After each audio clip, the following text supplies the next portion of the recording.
हृदंबरे अर्थिकल्पितकल्पोऽयं प्रत्यर्थि गजकेसरी व्यासतीर्थगुरुर्भूयादस्मदिष्टार्थसिद्धये तपो विद्याविरक्त्यादि सद्गुणौघाकरानहं वादिराजगुरून् वन्दे हयग्रीवपदाश्रयान्।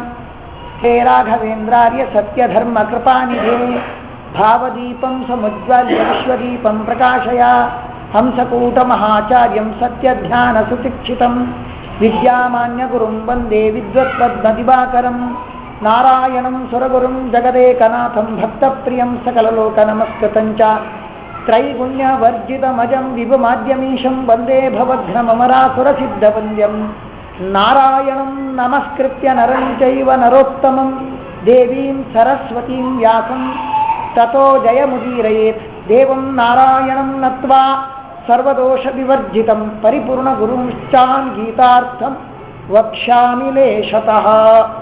श्रीगुरुभ्यो नमः। हरि ओम।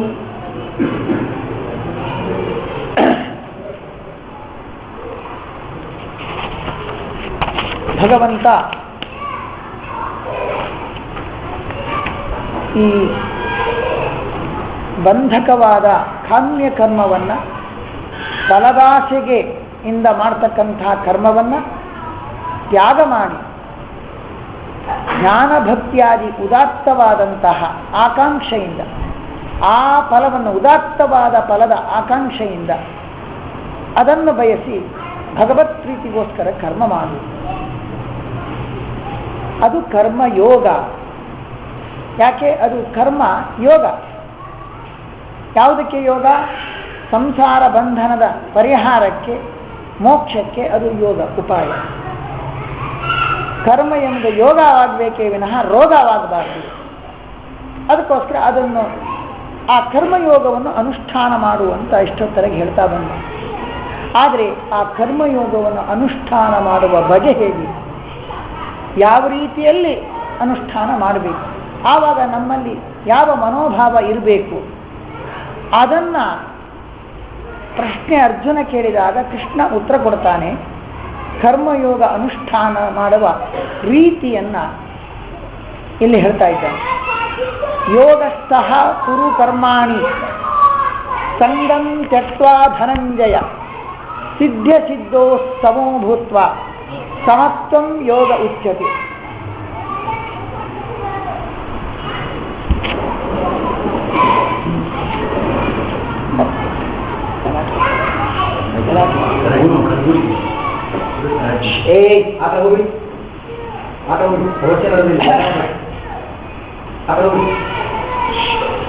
ಕೃಷ್ಣ ಹೇಳ್ತಾನೆ, ನೀನು ಯೋಗಸ್ಥ ಕುರು ಕರ್ಮಾಣಿ.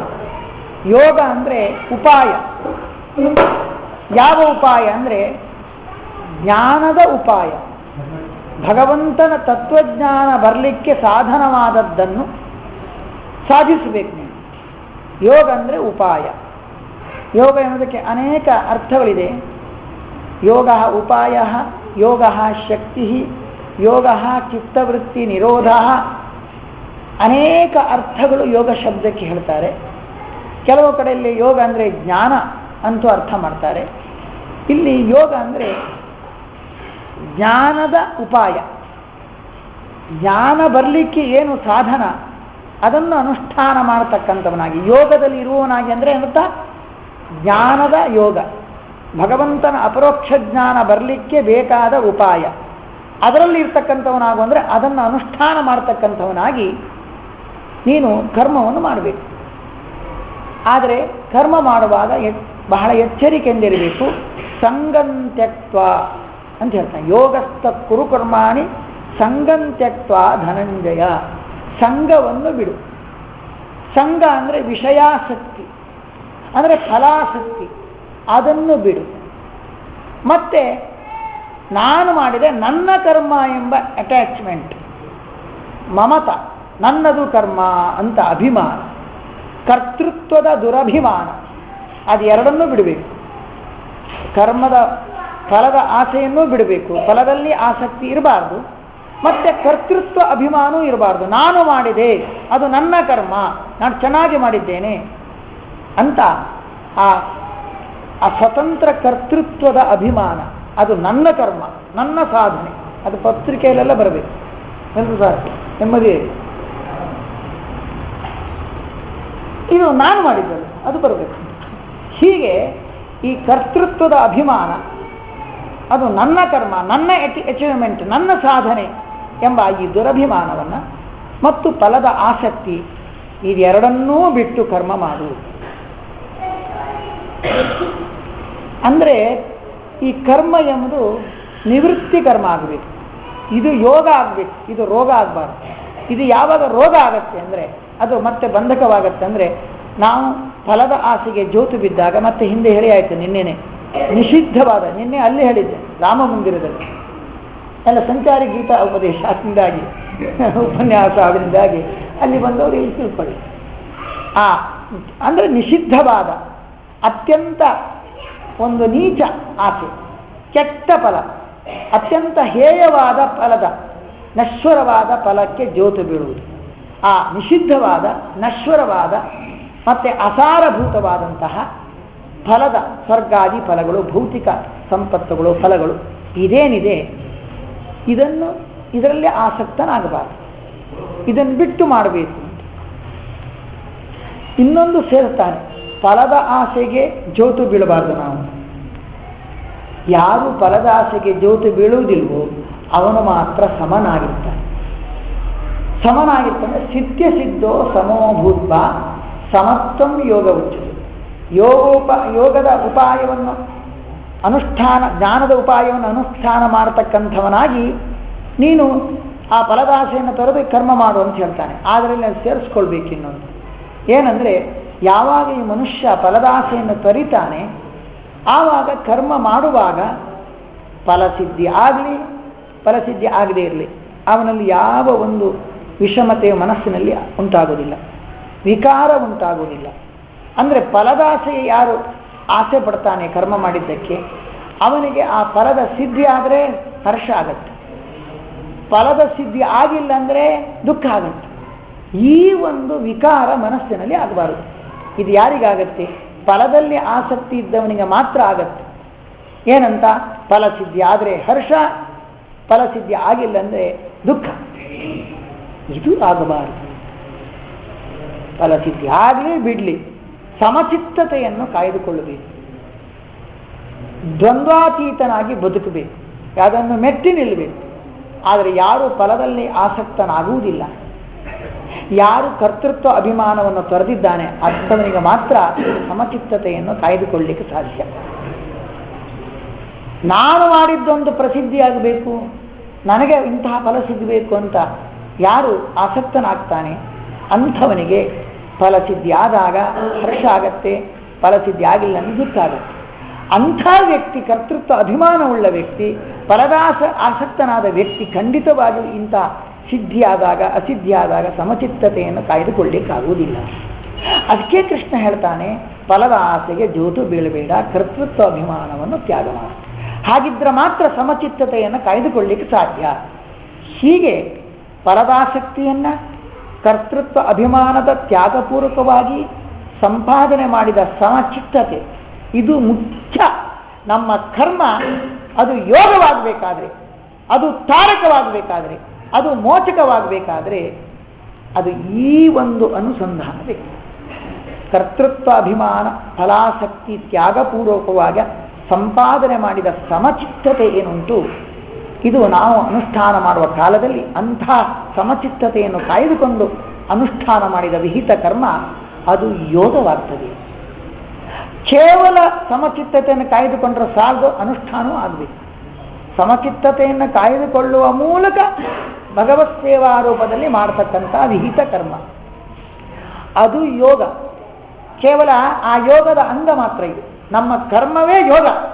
ಆದರೆ ಅದು ಯೋಗ ಆಗಬೇಕು, ರೋಗ ಆಗಬಾರ್ದಂತಾದರೆ ಇಷ್ಟೆಲ್ಲ ಬೇಕು. ಫಲಾಸಕ್ತಿ ತ್ಯಾಗ, ಕರ್ತೃತ್ವ ಅಭಿಮಾನ ತ್ಯಾಗಪೂರ್ವಕ ಸಂಪಾದನೆ ಮಾಡಿದ ಸಮಚಿತ್ತತೆ, ಆ ಕರ್ಮ ಮಾಡುವ ಕಾಲದಲ್ಲಿ ಆ ಸಮಚಿತ್ತತೆಯನ್ನು ಕಾಯ್ದುಕೊಂಡು ಅನುಷ್ಠಾನ ಮಾಡಿದ ಕರ್ಮ, ಇದು ನಿಜವಾಗಿ ಜ್ಞಾನಕ್ಕೆ ಉಪಾಯ.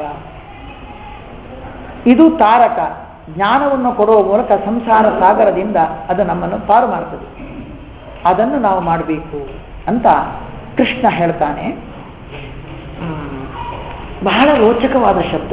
ಭಗವದ್ಗೀತೆಯಲ್ಲಿ ಭಾರತದಲ್ಲೇನೆ ದಶಾವರಾರ್ಥಂ ಸರ್ವತ್ರ ಕೇವಲಂ ವಿಷ್ಣುಬೋಧಕಂ ತಯೋರ್ತಾ ಸರ್ವವೇದೇಶು ದಶಾರ್ಥಾ ಸರ್ವಭಾರತೆ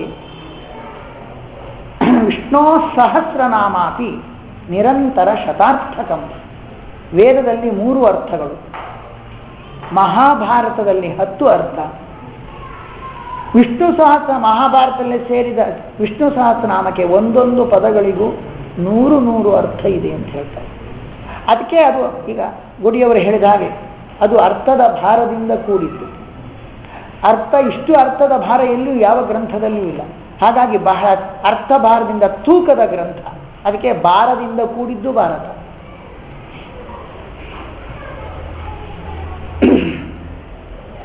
ಹಾಗಾಗಿ ಈ ಯೋಗಸ್ಥ ಅಂದರೆ ಎಷ್ಟು ಆಯಾಮದಲ್ಲಿ ತೆರೆದುಕೊಳ್ತದೆ. ಅದು ಸಾಮಾನ್ಯ ಒಂದು ಅರ್ಥ ಉಂಟೇ ಉಂಟು. ನೀನು ಜ್ಞಾನೋಪಾಯವನ್ನು ಅನುಷ್ಠಾನ ಮಾಡತಕ್ಕಂಥವನಾಗು. ಸಮಚಿತ್ತತೆಯನ್ನು ಕಾಯ್ದುಕೊಳ್ಳುವುದು ಯೋಗ. ಆದರೆ ಅದು ಯೋಗ ಅದೇ ಅಷ್ಟೇ ಅಲ್ಲ, ಅದು ಯೋಗದ ಅಂಗ. ಸಮಚಿತ್ತತೆ ಇರಬೇಕು, ಫಲಾಸಕ್ತಿಯನ್ನು ತರಿಬೇಕು, ಕರ್ಮ ಮತ್ತೆ ಕರ್ತೃತ್ವಾಭಿಮಾನ ತರಿಬೇಕು. ಸಮಚಿತ್ತತೆಯನ್ನು ಕಾಯ್ದುಕೊಂಡು ಸಮಚಿತ್ತನಾಗಿ ಮಾಡ್ತಕ್ಕಂಥ ಕರ್ಮ, ಅದು ನಿಜವಾದ ಯೋಗ. ಯೋಗದ ಅಂಗ ಅಂದ್ರೆ ಈ ಸಮಚಿತ್ತತೆಗಳು. ಇಷ್ಟು ಹೇಳಿದ ಯೋಗ. ಆಗ ನೀವು ಮತ್ತೆ ಪ್ರಶ್ನೆ ಬಂದೇ ಬರುತ್ತಲ್ವಾ, ಎಷ್ಟು ಅರ್ಥ ಉಂಟಿರ್ತೀವಿ. ಯೋಗಸ್ಥ ಅಂದರೆ ಬಹಳ ರೋಚಕವಾದ ಶಬ್ದ. ಯೋಗ ಅಂದರೆ ಯೋಗ ಅಂದ್ರೆ ಜ್ಞಾನೋಪಾಯವನ್ನು ಅನುಷ್ಠಾನ ಮಾಡತಕ್ಕಂಥವನಾಗು, ಕಾಮ್ಯಕರ್ಮ ಮಾಡಬೇಡ.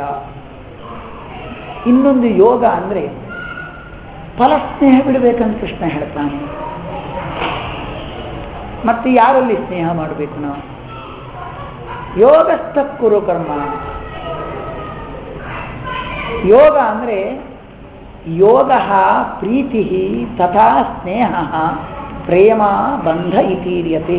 ಆಚಾರ್ಯ ಮಧ್ವರು ಯೋಗ ಶಬ್ದಕ್ಕೆ ಭಾಗವತದಲ್ಲಿ ಬಂದದ್ದಕ್ಕೆ ಅನೇಕ ಅರ್ಥವನ್ನು ಹೇಳ್ತಾ, ಯೋಗ ಎಂಬುದಕ್ಕೆ ಪ್ರೀತಿ, ಯೋಗ ಶಬ್ದಕ್ಕೆ ಪ್ರೀತಿ ಅಂತ ಅರ್ಥ. ಈ ಪ್ರೀತಿ ಅಂದ್ರೆ ಮತ್ತೆ ಅರ್ಥ ಆಗತ್ತೆ. ಪ್ರೀತಿ ಅಂದ್ರೆ ಈ ಭೌತಿಕ ಸಂಪತ್ತಿನಲ್ಲಿ, ಹೆಂಡತಿ ಮಕ್ಕಳಲ್ಲಿ ಪ್ರೀತಿ, ಅದು ತಗೊಳ್ಬೋದಲ್ಲ. ಇಲ್ಲಿ ಅಂದ್ರೆ ಪ್ರೀತಿ ಅಂತ ಉಂಟು ಅಷ್ಟೇ ಅಲ್ವಾ, ಯಾವುದಾಗ್ಬೋದಲ್ಲ. ಹೆಂಡತಿ ಮಕ್ಕಳ ಪ್ರೀತಿ ಅಲ್ಲ, ಅದು ಯೋಗ ಅಲ್ಲ, ಅದು ರೋಗ. ಯಾಕೆಂದ್ರೆ ಇಲ್ಲಿ ಯೋಗ ಎಂಬುದು ಅನೇಕ ಆಯಾಮದಲ್ಲಿ. ಯೋಗ ಶಬ್ದಕ್ಕೆ ಉಪಾಯಭೂತವಾದ ಯೋಗ ನಮ್ಮಲ್ಲಿ ಇರಬೇಕು, ಸ್ನೇಹ ಇರಬೇಕು. ಹೆಂಡತಿ ಮಕ್ಕಳಲ್ಲಿ ಪ್ರೀತಿ ಏನುಂಟು ಅದು ಉಪಾಯವಲ್ಲ, ಅದು ಸಂಸಾರ ಸಮುದ್ರವನ್ನು ದಾಟಲಿಕ್ಕೆ ಉಪಾಯ ಅಲ್ಲ, ಅದು ಅಪಾಯ. ಹಾಗಾಗಿ ಯೋಗ ಎಂಬುದಕ್ಕೆ ಡಬಲ್ ಅರ್ಥ. ಏನರ್ಥ? ಉಪಾಯಭೂತವಾದದ್ದ ಯೋಗ. ಸ್ನೇಹ ಅಂದ್ರೆ ಭಗವಂತನಲ್ಲಿ ಸ್ನೇಹ. ಯೋಗಸ್ಥ ಕುರು ಕರ್ಮ ಅಂದ್ರೆ ಹಿಂದೆ ಕೃಷ್ಣ ಫಲಾಸಕ್ತಿಯನ್ನು ತರಿಬೇಕಂತ ಹೇಳುವಾಗಲೇನೆ ಯೋಗಸ್ಥ ಆಗು ಅಂತ ಹೇಳ್ತಾನೆ. ಅಂದ್ರೆ ಫಲಪ್ರೀತಿ ಮಾಡಬೇಡ, ಫಲಸ್ನೇಹ ಬೇಡ, ಆದ್ರೆ ಹರಿಸ್ನೇಹ ಬೇಕೇ ಬೇಕು. ಹರಿಯಲ್ಲಿ ಸ್ನೇಹ ಉಳ್ಳವನಾಗಿ ಕರ್ಮವನ್ನು ಮಾಡು. ಮತ್ತೆ ಇನ್ನೊಂದು ಯೋಗ ಅಂದ್ರೆ ಭಗವಂತನ ಪ್ರಾಪ್ತಿ. ಯೋಗ ಅಂದ್ರೆ ಅದರಲ್ಲಿ ಉಳ್ಳವನಾಗಿ ಅಂದ್ರೆ ಅದರಲ್ಲಿರು ಅಂದ್ರೆ ಅಂತ ಭಗವತ್ ಪ್ರಾಪ್ತಿ ರೂಪವಾದಂತಹ ಫಲದಲ್ಲಿ ಇರುವುದಂದ್ರೆ ಆ ಫಲ ಸ್ನೇಹ ಮಾಡು. ಭಗವತ್ ಪ್ರಾಪ್ತಿಯಾಗಲಿ ಎಂಬುದಾಗಿ ನಿನಗೆ ಆಸೆ ಇದ್ರೆ ತೊಂದರೆ ಇಲ್ಲ, ಹರಿಪ್ರೀತಿಯಾಗಲಿ ಎಂಬ ಆಸೆ ಇದ್ದು ಮಾಡಿದ್ರೆ ತೊಂದರೆ ಇಲ್ಲ. ಅದೆಲ್ಲ ಆಗ ಯೋಗಸ್ಥ ಅಂದ್ರೆ ಭಗವಂತನ ಸ್ನೇಹ ನನಗೆ ಸಿಗಬೇಕು, ಅಥವಾ ಭಗವಂತನ ಸ್ನೇಹದಲ್ಲಿರುವವನಾಗಿ ಅಂದ್ರೆ ಭಗವಂತನ ಮೇಲೆ ಸ್ನೇಹದಿಂದ ಮಾಡು. ಯೋಗ ಭಗವಂತನ ಸ್ನೇಹವೇ ಯೋಗ, ಅದು ನಮಗೆ ತಾರಕ ಉಪಾಯ. ಅಂತಹ ಉಪಾಯಭೂತವಾದ ಭಗವಂತನ ಸ್ನೇಹದಲ್ಲಿ ಇರುವವನಾಗಿ ಭಗವಂತನ ಸ್ನೇಹದಿಂದ ಕರ್ಮ ಮಾಡಬೇಕು. ಯೋಗಸ್ಥ ನೀನು ಫಲದಲ್ಲಿ ಇರಬೇಕು. ಯಾವ ಫಲದಲ್ಲಿ ಅಂದ್ರೆ ಭಗವತ್ ಪ್ರಾಪ್ತಿ ರೂಪವಾದಂತಹ ಫಲದಲ್ಲಿ ಇರುವವನಾಗು. ಕರ್ಮ ಮಾಡುವಾಗ ಆ ಫಲದ ಆಸೆ ಮಾಡಬಹುದು. ಯೋಗ ಅಂದ್ರೆ ಜ್ಞಾನ. ದತ್ತಾತ್ರೇಯ ಯೋಗದಲ್ಲಿ ಆಚಾರ್ಯ ಮಧ್ವರು ಯೋಗ ಜ್ಞಾನಂತ ಯೋಗ ಶಬ್ದೋಕ್ತಂ ಯುಜ್ಯತೇನೇನ ಯತ್ಸುಖಂ ಇತಿ ದತ್ತಾತ್ರೇಯ ಯೋಗ. ಯೋಗ ಅಂದ್ರೆ ಜ್ಞಾನ ಅಂತ ಅರ್ಥ. ಜ್ಞಾನದಲ್ಲಿರುವವನಾಗು, ಅರ್ಥಾತ್ ಜ್ಞಾನ ಪರದಲ್ಲಿ ಆ ಮನಸ್ಸ ಇರುವವನಾಗಿ ನೀನು ಕರ್ಮಾನುಷ್ಠಾನ ಮಾಡು.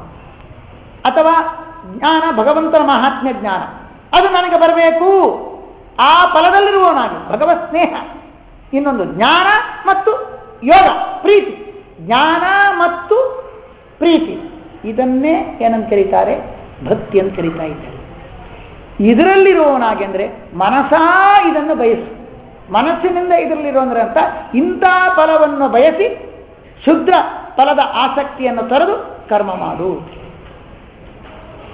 ಎಂಬ ಅಭಿಪ್ರಾಯದಿಂದ ಹೇಳ್ತಾ ಇದ್ದಾರೆ. ಯೋಗಸ್ತು ಕುರು ಕುರ್ಮಾಣಿ ಸಂಗಂ ತ್ಯಕ್ವಾ ಧನಂಜಯ. ಓಹೋ, ಇನ್ನೊಂದು ನಾವು ಕರ್ಮಾನುಷ್ಠಾನ ಮಾಡ್ತೇವೆ. ಅನುಷ್ಠಾನ ಮಾಡುವಾಗ ನಾವು ಯಾರನ್ನು ಆಶ್ರಯಿಸ್ಬೇಕ್ರಿ? ಈ ಕರ್ಮಾನುಷ್ಠಾನ ಮಾಡ್ತೇವ, ಭಗವದ್ ಆರಾಧನಾ ರೂಪದಲ್ಲಿ ಕರ್ಮಾನುಷ್ಠಾನ ಮಾಡ್ತೇವಲ್ವಾ, ಆವಾಗ ಯಾರನ್ನು ಆಶ್ರಯಿಸಬೇಕು? ಯಾಕೆಂದರೆ ನಾವು ಆ ಕರ್ಮವನ್ನು ದೇವರಿಗೆ ಮುಡಿಸ್ಬೇಕಾದ್ರೆ ಯಾವ ಮಾಧ್ಯಮದಿಂದ ಅದನ್ನು ಕರ್ಮವನ್ನು ಭಗವಂತನಿಗೆ ಮುಡಿಸಬೇಕು? ಯೋಗಸ್ಥಃ, ಯೋಗವನ್ನು ಅವಲಂಬಿಸು.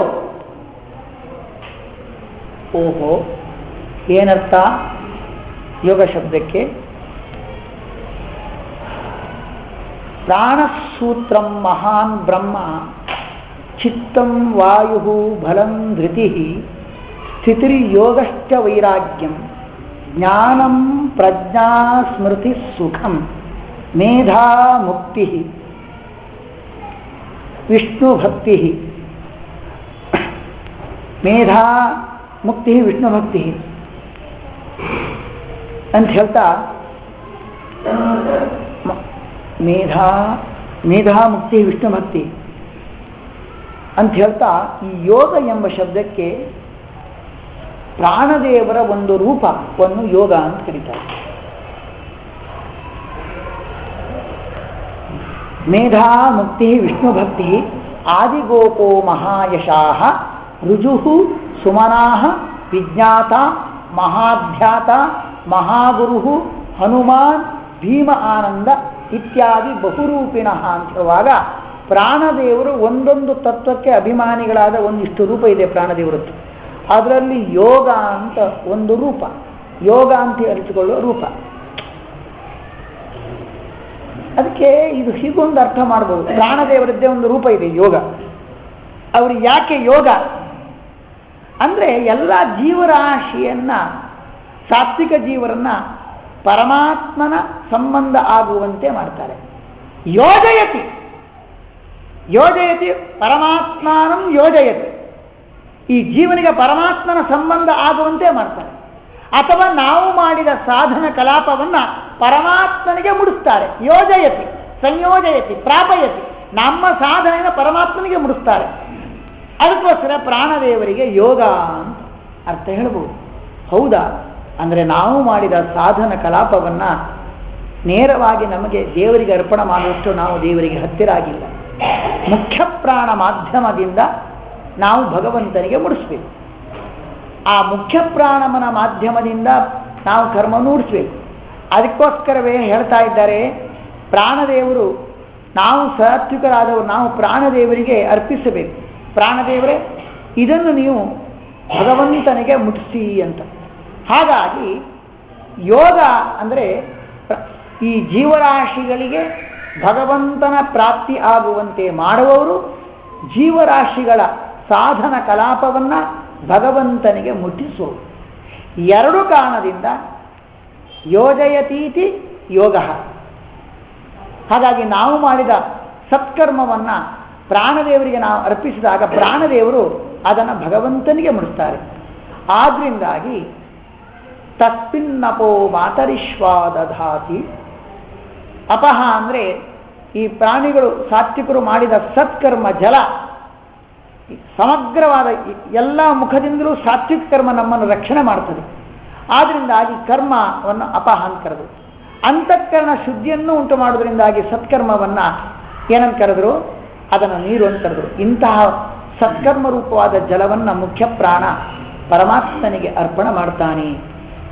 ಜೀವರಾಶಿಗಳು ಸಾತ್ವಿಕರು ಮಾಡಿದ ದೇವರಿಗೆ ಮುಟ್ಟಿಸು ಇದನ್ನು ಮುಖ್ಯ ಪ್ರಾಣ ಅಂತ ತನಗೆ ಒಪ್ಪಿಸಿದ ಸಾತ್ವಿಕರ ಸಾಧನ ಕರ್ಮ ಕಲಾಪವನ್ನ ಪರಮಾತ್ಮನಿಗೆ ಪ್ರಾಣದೇವರು ಅರ್ಪಣೆ ಮಾಡ್ತಾ ಇದ್ದಾರೆ. ಹಾಗಾಗಿ ಯೋಗ ಅಂದರೆ ಮುಖ್ಯ ಪ್ರಾಣನನ್ನು ಅವಲಂಬಿಸಿದವನಾಗಿ ಅವನ ಮಾಧ್ಯಮವನ್ನು ಇಟ್ಟುಕೊಂಡ್ಬಿಟ್ಟು ನೀನು ಕರ್ಮವನ್ನು ಮಾಡಿ ಅದನ್ನು ದೇವರಿಗೆ ಅರ್ಪಣೆ ಮಾಡು. ಯೋಗಸ್ಥ ಕುರು ಮತ್ತೆ ಯೋಗ ಅಂದರೆ ನಿನಗೆ ಅದು ಮಾಡುವಾಗ ಜ್ಞಾನ ಮತ್ತು ಪ್ರೀತಿ, ಇದೇ ಭಕ್ತಿಯಲ್ಲಿದ್ದವನಾಗಿ, ಅರ್ಥಾತ್ ಭಕ್ತಿ ಎಂಬುದನ್ನು ನಾನು ಪಡಿಬೇಕು ಎಂಬ ದೃಷ್ಟಿಯಿಂದ ನೀನು ಫಲಸ ಆಸಕ್ತಿಯನ್ನು ತೊರೆದು ಮಾಡು. ಯೋಗದಲ್ಲಿರುವನಾಗು. ದೇವರ ಸ್ನೇಹ ನಿನಗೆ ಸ್ವಲ್ಪ ಬಂದಿದೆ ಈಗ, ದೇವರ ಸ್ನೇಹ, ದೇವರ ಮೇಲೆ ಸ್ನೇಹದಲ್ಲಿರುವವನಾಗಿ, ಆ ಸ್ನೇಹವನ್ನು ಹೊಂದಿದವನಾಗಿ ಆ ಫಲದ ಆಸಕ್ತಿಯನ್ನು ತೊರೆದು ಭಗವಂತನ ಕರ್ಮವನ್ನು ನೀನು ಮಾಡಿ ಉದ್ಧಾರ ಆಗು. ಹಾಗಾಗಿ ಯೋಗ ಅಂದರೆ ಅದು ಅನೇಕ ಅರ್ಥದಲ್ಲಿ ತಳ್ಕೊಂಡು, ಒಂದು ಯೋಗ ಅಂದರೆ ಫಲ ಆಸಕ್ತಿಯನ್ನು ತೊರೆದು ಕರ್ತೃತ್ವ ಅಭಿಮಾನ ತೊರೆದು ಸಂಪಾದನೆ ಮಾಡಿರತಕ್ಕಂಥ ಸಮಚಿತ್ತತೆಯಿಂದ ಕೂಡಿದ ವಿಹಿತವಾದ ಕರ್ಮದ ಅನುಷ್ಠಾನ, ಅದು ನಿಜವಾದ ಯೋಗ, ಅದು ಜ್ಞಾನದ ಉಪಾಯ, ಅದನ್ನೇ ನಿವೃತ್ತಿ ಕರ್ಮ ಅಂತ ಕರೀತಾರೆ. ಅದನ್ನು ಮಾಡು ಅಂತ ಕೃಷ್ಣ ಹೇಳ್ತಾ ಇದ್ದಾನೆ. ಒಂದು ಸಂಬೋಧನೆ ಕೊಡ್ತಾನೆ ಕೃಷ್ಣ ಪರಮಾತ್ಮ. ದೊಡ್ಡ ಭಗವಂತ ಏನು ಮಾತಾಡಿದ್ರು, ಅಯ್ಯೋ ಸಾಮಾನ್ಯ ಒಬ್ಬರು ದೊಡ್ಡವರು ಮಾತಾಡಿದರೆ ಅದಕ್ಕೆ ಅರ್ಥ ಉಂಟು, ತೂಕದ ಮಾತು. ಅದು ಕೃಷ್ಣ ಪರಮಾತ್ಮ ಅಂತೂ ಕೇಳೋದೇ ಬೇಡ. ಕೃಷ್ಣ ಪರಮಾತ್ಮ ಸಂಧಾನಕ್ಕೆ ಹಸ್ತಿನಾಪುರಕ್ಕೆ ಹೋಗುವ ಸಂದರ್ಭದಲ್ಲಿ ಕೃಷ್ಣ ಪರಮಾತ್ಮ ಅಲ್ಲಿ ಮಾತನ್ನಾಡ್ತಾನಂತೆ. ಕೃಷ್ಣ ಪರಮಾತ್ಮನ ಮಾತಿನ ಅನಂತ ಗುಣವನ್ನ ಅರ್ಥ ಮಾಡಿಕೊಳ್ಳಲಿಕ್ಕೆ ಬೇರೆ ಯಾರಿಗೂ ಸಾಧ್ಯ ಇಲ್ಲ ಅಂತ ಭಗವಾನ್ ವೇದವ್ಯಾಸರೇ ಹೊರಟಂತೆ. ಭಗವಾನ್ ವೇದವ್ಯಾಸರು ಪರಶುರಾಮ ದೇವರು ಇಬ್ಬರೂ ಕೂಡ ಹೊರಟರು ಅಂತ ಮಾತು ಬರುತ್ತೆ. ದೇವರ ಮಾತನ್ನು ಮತ್ತೆ ಅರ್ಥ ಮಾಡಲಿಕ್ಕೆ ದೇವರೇ ಸಮರ್ಥ. ದೇವರ ಮಾತನ್ನು ಪೂರ್ತಿಯಾಗಿ ಅರ್ಥ ಮಾಡ್ಕೊಳ್ಳಿಕ್ಕೆ ಯಾರಿಗೆ ಸಾಕತ್ತಂದ್ರೆ ದೇವರಿಗೆ ಮಾತ್ರ ಸಾಮರ್ಥ್ಯ ಇರೋದು. ಅದಕ್ಕೋಸ್ಕರ ಅವರವರು ಜೀವರು ಸಾತ್ವಿಕರು ಅವರ ಯೋಗ್ಯತಾನುಸಾರಕ್ಕೆ ದೇವರ ಅನುಗ್ರಹದಿಂದ ಅರ್ಥ ಮಾಡ್ಕೊಳ್ತಾರೆ. ಧನಂಜಯ ಅಂತ ಹೆಸರು. ಅಂದರೆ ಫಲದಾಸೆಗೆ ಜೋತು ಬೀಳಬೇಡ, ಫಲದಾಸೆಗೆ ಜೋತು ಬೀಳದೇನೆ ಫಲಾಸಕ್ತಿಯನ್ನು ತೊರೆದು ಕರ್ತೃತ್ವ ಅಭಿಮಾನವನ್ನು ತೊರೆದು ನಿಷ್ಕಾಮನೆಯಿಂದ ನೀನು ಕರ್ಮಾನುಷ್ಠಾನ ಮಾಡು, ಅದು ನಿಜವಾದ ಕರ್ಮಯೋಗ. ಧನಂಜಯ ಇದನ್ನು ನೀನು ಮಾಡು. ಧನಂಜಯ ಅಲ್ವ ನೀನು? ಎಷ್ಟು ಅರ್ಥವತ್ತಾದ ಮಾತು. ಧನಂಜಯ ಅಂದರೆ ಎಲ್ಲ ರಾಜರನ್ನು ಸೋಲಿಸಿ ಅವರಿಂದ ವಶ ಮಾಡಿಕೊಂಡ ಧನಂಜಯತೆ ವಶೀಕರೋದು, ಎಲ್ಲ ರಾಜರ ಧನವನ್ನ ವಶ ಮಾಡಿಕೊಂಡವನು. ಆ ವಶೀಕೃತವಾದ ಸಂಪತ್ತಿನ ಮಧ್ಯದಲ್ಲಿ ಇದ್ದಾನೆ ಅರ್ಜುನ. ಅದಕ್ಕೋಸ್ಕರ ಅವನಿಗೆ ಧನಂಜಯ ಅಂತ ಹೆಸರು. ಇದು ಒಂದು ಅರ್ಥ. ಆದರೆ ನಿಜವಾದ ಧನಂಜಯ ಈಗ ಫಲದ ಆಸೆಗೆ ಜೋತು ಬೇಡಬೇಡ, ಸ್ವರ್ಗ ಸುಖಕ್ಕೆ ಜೋತು ಬೇಡದೇನೆ ನೀನು ನಿಷ್ಕಾಮ ಕರ್ಮವನ್ನು ಮಾಡು. ಅದಕ್ಕೆ ಸಂಬೋಧನೆ, ನಿನಗೆ ತಾಕತ್ತಿದೆ, ನೀನು ಧನಂಜಯ ಅಲ್ವಾ, ನಿನಗೆ ತಾಕತ್ತಿದೆ. ಏನು ಧನಂಜಯ ಅಂದ್ರೆ ಏನು? ದೊಡ್ಡ ಸಂಪತ್ತನ್ನು ತ್ಯಾಗ ಮಾಡಿದನು ಅರ್ಜುನ. ಸ್ವರ್ಗದಲ್ಲಿ ಊರ್ವಶಿ ಬರ್ತಾರೆ, ಊರ್ವಶಿ ಅವಳಾಗೇ ಬರ್ತಾರೆ, ಸುಖವನ್ನು ನನ್ನ ಅಂಗಸಂಗದ ಸುಖವನ್ನು ಪಡಿ ಅಂತ. ಆದರೆ ಅರ್ಜುನ ಅಂತಹ ಊರ್ವಶಿಯಂತಹ ಸ್ವರ್ಗ ಸುಖ, ದೊಡ್ಡ ಸಂಪತ್ತು, ಸ್ತ್ರೀಧನ ಅದು ಬಂದಾಗಲೂ ಕೂಡ ಅದನ್ನು ರಿಜೆಕ್ಟ್ ಮಾಡಿಬಿಟ್ಟು ಬೇಡ ಅಂತ. ಯಾಕೆ? ನಾನು ಪುರುವಂಶದ, ನೀನು ಪುರುವಂಶದ ಪುರೂರವನ ಹೆಂಡತಿತ ಉರ್ವಶಿ, ನೀನು ಮಾತಾಮಹಿ, ನೀನು ನನಗೆ ಭೋಗ್ಯ ಸ್ತ್ರೀ ಅಲ್ಲ, ಪೂಜ್ಯಳು, ನನ್ನ ಕುಲದ ಮೂಲ ಸ್ತ್ರೀ ನೀನು, ಪೂಜ್ಯಳು ಮಾತಾಮಹಿ ಅಂತ ಗೌರವ ಭಾವದಿಂದ ಉರ್ವಶಿಯನ್ನು ರಿಜೆಕ್ಟ್ ಮಾಡ್ತಾನೆ. ತಾನಾಗೇ ಬಂದಿರ್ತಕ್ಕಂಥ ದೊಡ್ಡ ಸ್ತ್ರೀ ಸಂಪತ್ತು ಉರ್ವಶಿ ಅಂದರೆ ಅಪ್ಸರ ಸ್ತ್ರೀಯರಲ್ಲೇ ಅವಳು ಶ್ರೇಷ್ಠಳಾದವಳು. ಅಂಥವಳನ್ನು ಕೂಡ ತಾನಾಗೇ ಬಂದು ಅವಳು ಬಂದಿದ್ದಾಳೆ, ಇವನೇನು ಬೇಡ್ಕೊಂಡು ಬರಲಿಲ್ಲ, ಅವಳಾಗೆ ಆ ಸ್ತ್ರೀಧನ ಪ್ರಾಪ್ತಿಯಾದರೂ ಕೂಡ ಅದನ್ನು ರಿಜೆಕ್ಟ್ ಮಾಡಿದವನು. ಹಾಗಾಗಿ ನಿನಗೆ ಸ್ವರ್ಗ ಸುಖ ನಗಣ್ಯ, ನಿನಗೆ ತಾಕತ್ತಿದೆ, ಸ್ವರ್ಗ ಸುಖವನ್ನೆಲ್ಲ ತ್ಯಾಗ ಮಾಡಿ ನಿಷ್ಕಾಮ ಕರ್ಮ ಮಾಡುವ ತಾಕತ್ತು ನಿನಗಿದೆ. ಧನಂಜಯತೀತಿ ಧನಂಜಯ, ಸ್ತ್ರೀಧನಂ ಜಯತಿ. ಅದಕ್ಕೆ ಅವನು ಬ್ರಹ್ಮಚಾರಿ, ನಿಜವಾಗಿಯೂ ಕೂಡ ಅವನು ಒಳ್ಳೆ ಬ್ರಹ್ಮಚಾರಿ. ಯಾಕಂದರೆ ತನಗೆ ಅಧಿಕೃತವಾದ ಸ್ತ್ರೀಯನ್ನು ಯಾವ ಕಾಲದಲ್ಲಿ ಸ್ವೀಕಾರ ಮಾಡಬೇಕು ಅದು ಬಿಟ್ಟು ಬೇರೆ ಕಾಲದಲ್ಲಿ ಸ್ವೀಕಾರ ಮಾಡಲೇ ಇಲ್ಲ. ಅದಕ್ಕೆ ಅವನು ಬ್ರಹ್ಮಚಾರಿ. ಅದಕ್ಕೆ ಅಶ್ವತ್ಥಾಮಾಚಾರ್ಯ ಬಿಟ್ಟಿರ್ತಕ್ಕಂಥ ಬ್ರಹ್ಮಶಿರೋಸ್ತ್ರವನ್ನ ವಿತ್ ಡ್ರಾ ಮಾಡ್ಕೊಳ್ಳಿಕ್ಕೆ ಯಾರಿಗಾಯ್ತು? ತಾನು ಬಿಟ್ಟ ಬ್ರಹ್ಮಶಿರೋಸ್ತ್ರವನ್ನು ಅಶ್ವತ್ಥಾಮಾಚಾರ್ಯ ಬಿಟ್ಟಿರ್ತಕ್ಕಂಥ ಬ್ರಹ್ಮಶಿರೋಸ್ತ್ರವನ್ನು ತಾನು ವಿತ್ ಡ್ರಾ ಮಾಡ್ತಾರೆ. ಅವರು ಮದುವೆ ಆಗಿಲ್ಲ, ಅವರಿಗೆ ಆದರೆ ಅವರಿಗೆ ವಿತ್ ಡ್ರಾ ಮಾಡ್ಕೊಳ್ಳಿಕ್ಕಾಗಿಲ್ಲ. ಯಾಕೆ? ಅವರು ಬ್ರಹ್ಮಚರ್ಯ ಕೆಟ್ಟಿತ್ತಂತೆ. ಅಯ್ಯೋ, ಒಂದೇ ಒಂದು ಮದುವೆ ಆಗಿಲ್ಲ, ಬ್ರಹ್ಮಚರ್ಯ ಕೆಟ್ಟಿತ್ತಂದ್ರೆ ಹೇಗೆ ಹೇಳ್ತೀರಿ? ನಿಮಗೆ ಗೊತ್ತಿಲ್ಲ. ಅವರು ಮದುವೆ ಆಗಿಲ್ಲ ಆಗದೆ ಇರ್ಬೋದು, ಅವರು ದೈಹಿಕವಾಗಿ ಮಾಡದೆ ಸ್ತ್ರೀ ಸಂಘ ಮಾಡದೇ ಇರ್ಬೋದು. ಆದರೆ ದುರ್ಯೋಧನನ ಪತ್ನಿ, ದುರ್ಯೋಧನ ಹೇಳ್ತಾನೆ ಸಾಯುವ ಕಾಲದಲ್ಲಿ ಈ ಪಾಂಡವರ ಸಂತಾನ ನಿರ್ಮೂಲ ಮಾಡಬೇಕು. ದುರ್ಯೋಧನ ಹೇಳ್ತಾನೆ ನನ್ನ ಹೆಂಡತಿಯಲ್ಲಿ ನೀವು ಸಂತಾನವನ್ನು ಬೆಳೆಸಬೇಕು ಅಂತ. ಆ ಹೇಳಿದಾಗ ಅವರು ಏನು ದಾಕ್ಷಿಣ್ಯಕ್ಕೆ ಬಿದ್ದರೆ ಅಂತ ಗೊತ್ತಿಲ್ಲ, ಓಕೆ ಅಂತ ಹೇಳಿಬಿಟ್ರು. ಮಾಡಿದ ಕೆಲಸವನ್ನ ಮಾತಿನಿಂದ ಆಯ್ತು ಅಂತ ಒಪ್ಕೊಂಡು ಬ್ರಹ್ಮಚರ್ಯ. ಎಷ್ಟು ಬ್ರಹ್ಮಚರ್ಯ, ಎಷ್ಟು ಚೂರು ವ್ಯತ್ಯಾಸ ಆದರೂ ಹೋಗ್ಬಿಡುತ್ತೆ.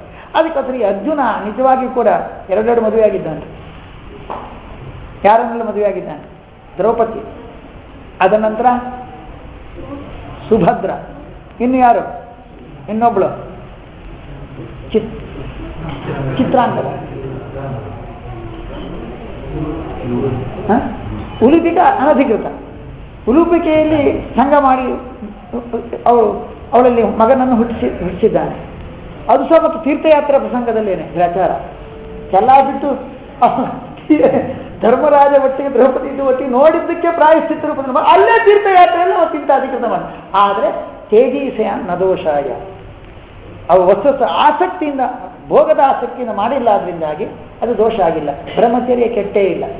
ಹೇಗಿದೆ ನೋಡಿ, ಅರ್ಜುನ ಬ್ರಹ್ಮಚಾರಿ, ಇವರು ಒಂದೇ ಒಂದು ಮದುವೆ ಆಗಿಲ್ಲ, ಬ್ರಹ್ಮಚಾರಿಗಳಲ್ಲ ಹೇಗಿದೆ. ಹಾಗಾಗಿ ಧನಂಜಯ ಇದೆ. ಯಾಕೆಂದ್ರೆ ಅಲ್ಲಿ ಎಷ್ಟು ಗೌರವ ಭಾವ ಇದೆ ಅಂದ್ರೆ, ಆ ಭೋಗ್ಯ ಸ್ತ್ರೀಯಾಗಿ ಅವಳಾಗೆ ಉರ್ವಶಿ ಬಂದಾಗ ನನ್ನ ಕುಲದ ಮಾತೃಸ್ಥಾನ, ಮಾತಾಮಹಿ ಸ್ಥಾನದಲ್ಲಿ ನೀನು ಇರುವಳು ಅಂತ ಭಾವನೆಯಿಂದ ರಿಜೆಕ್ಟ್ ಮಾಡಿಬಿಟ್ಟ. ಸ್ವರ್ಗದ ಸ್ತ್ರೀಯನ್ನ, ಸಂಪತ್ತನ್ನ, ಸುಖವನ್ನ ರಿಜೆಕ್ಟ್ ಮಾಡಿದ.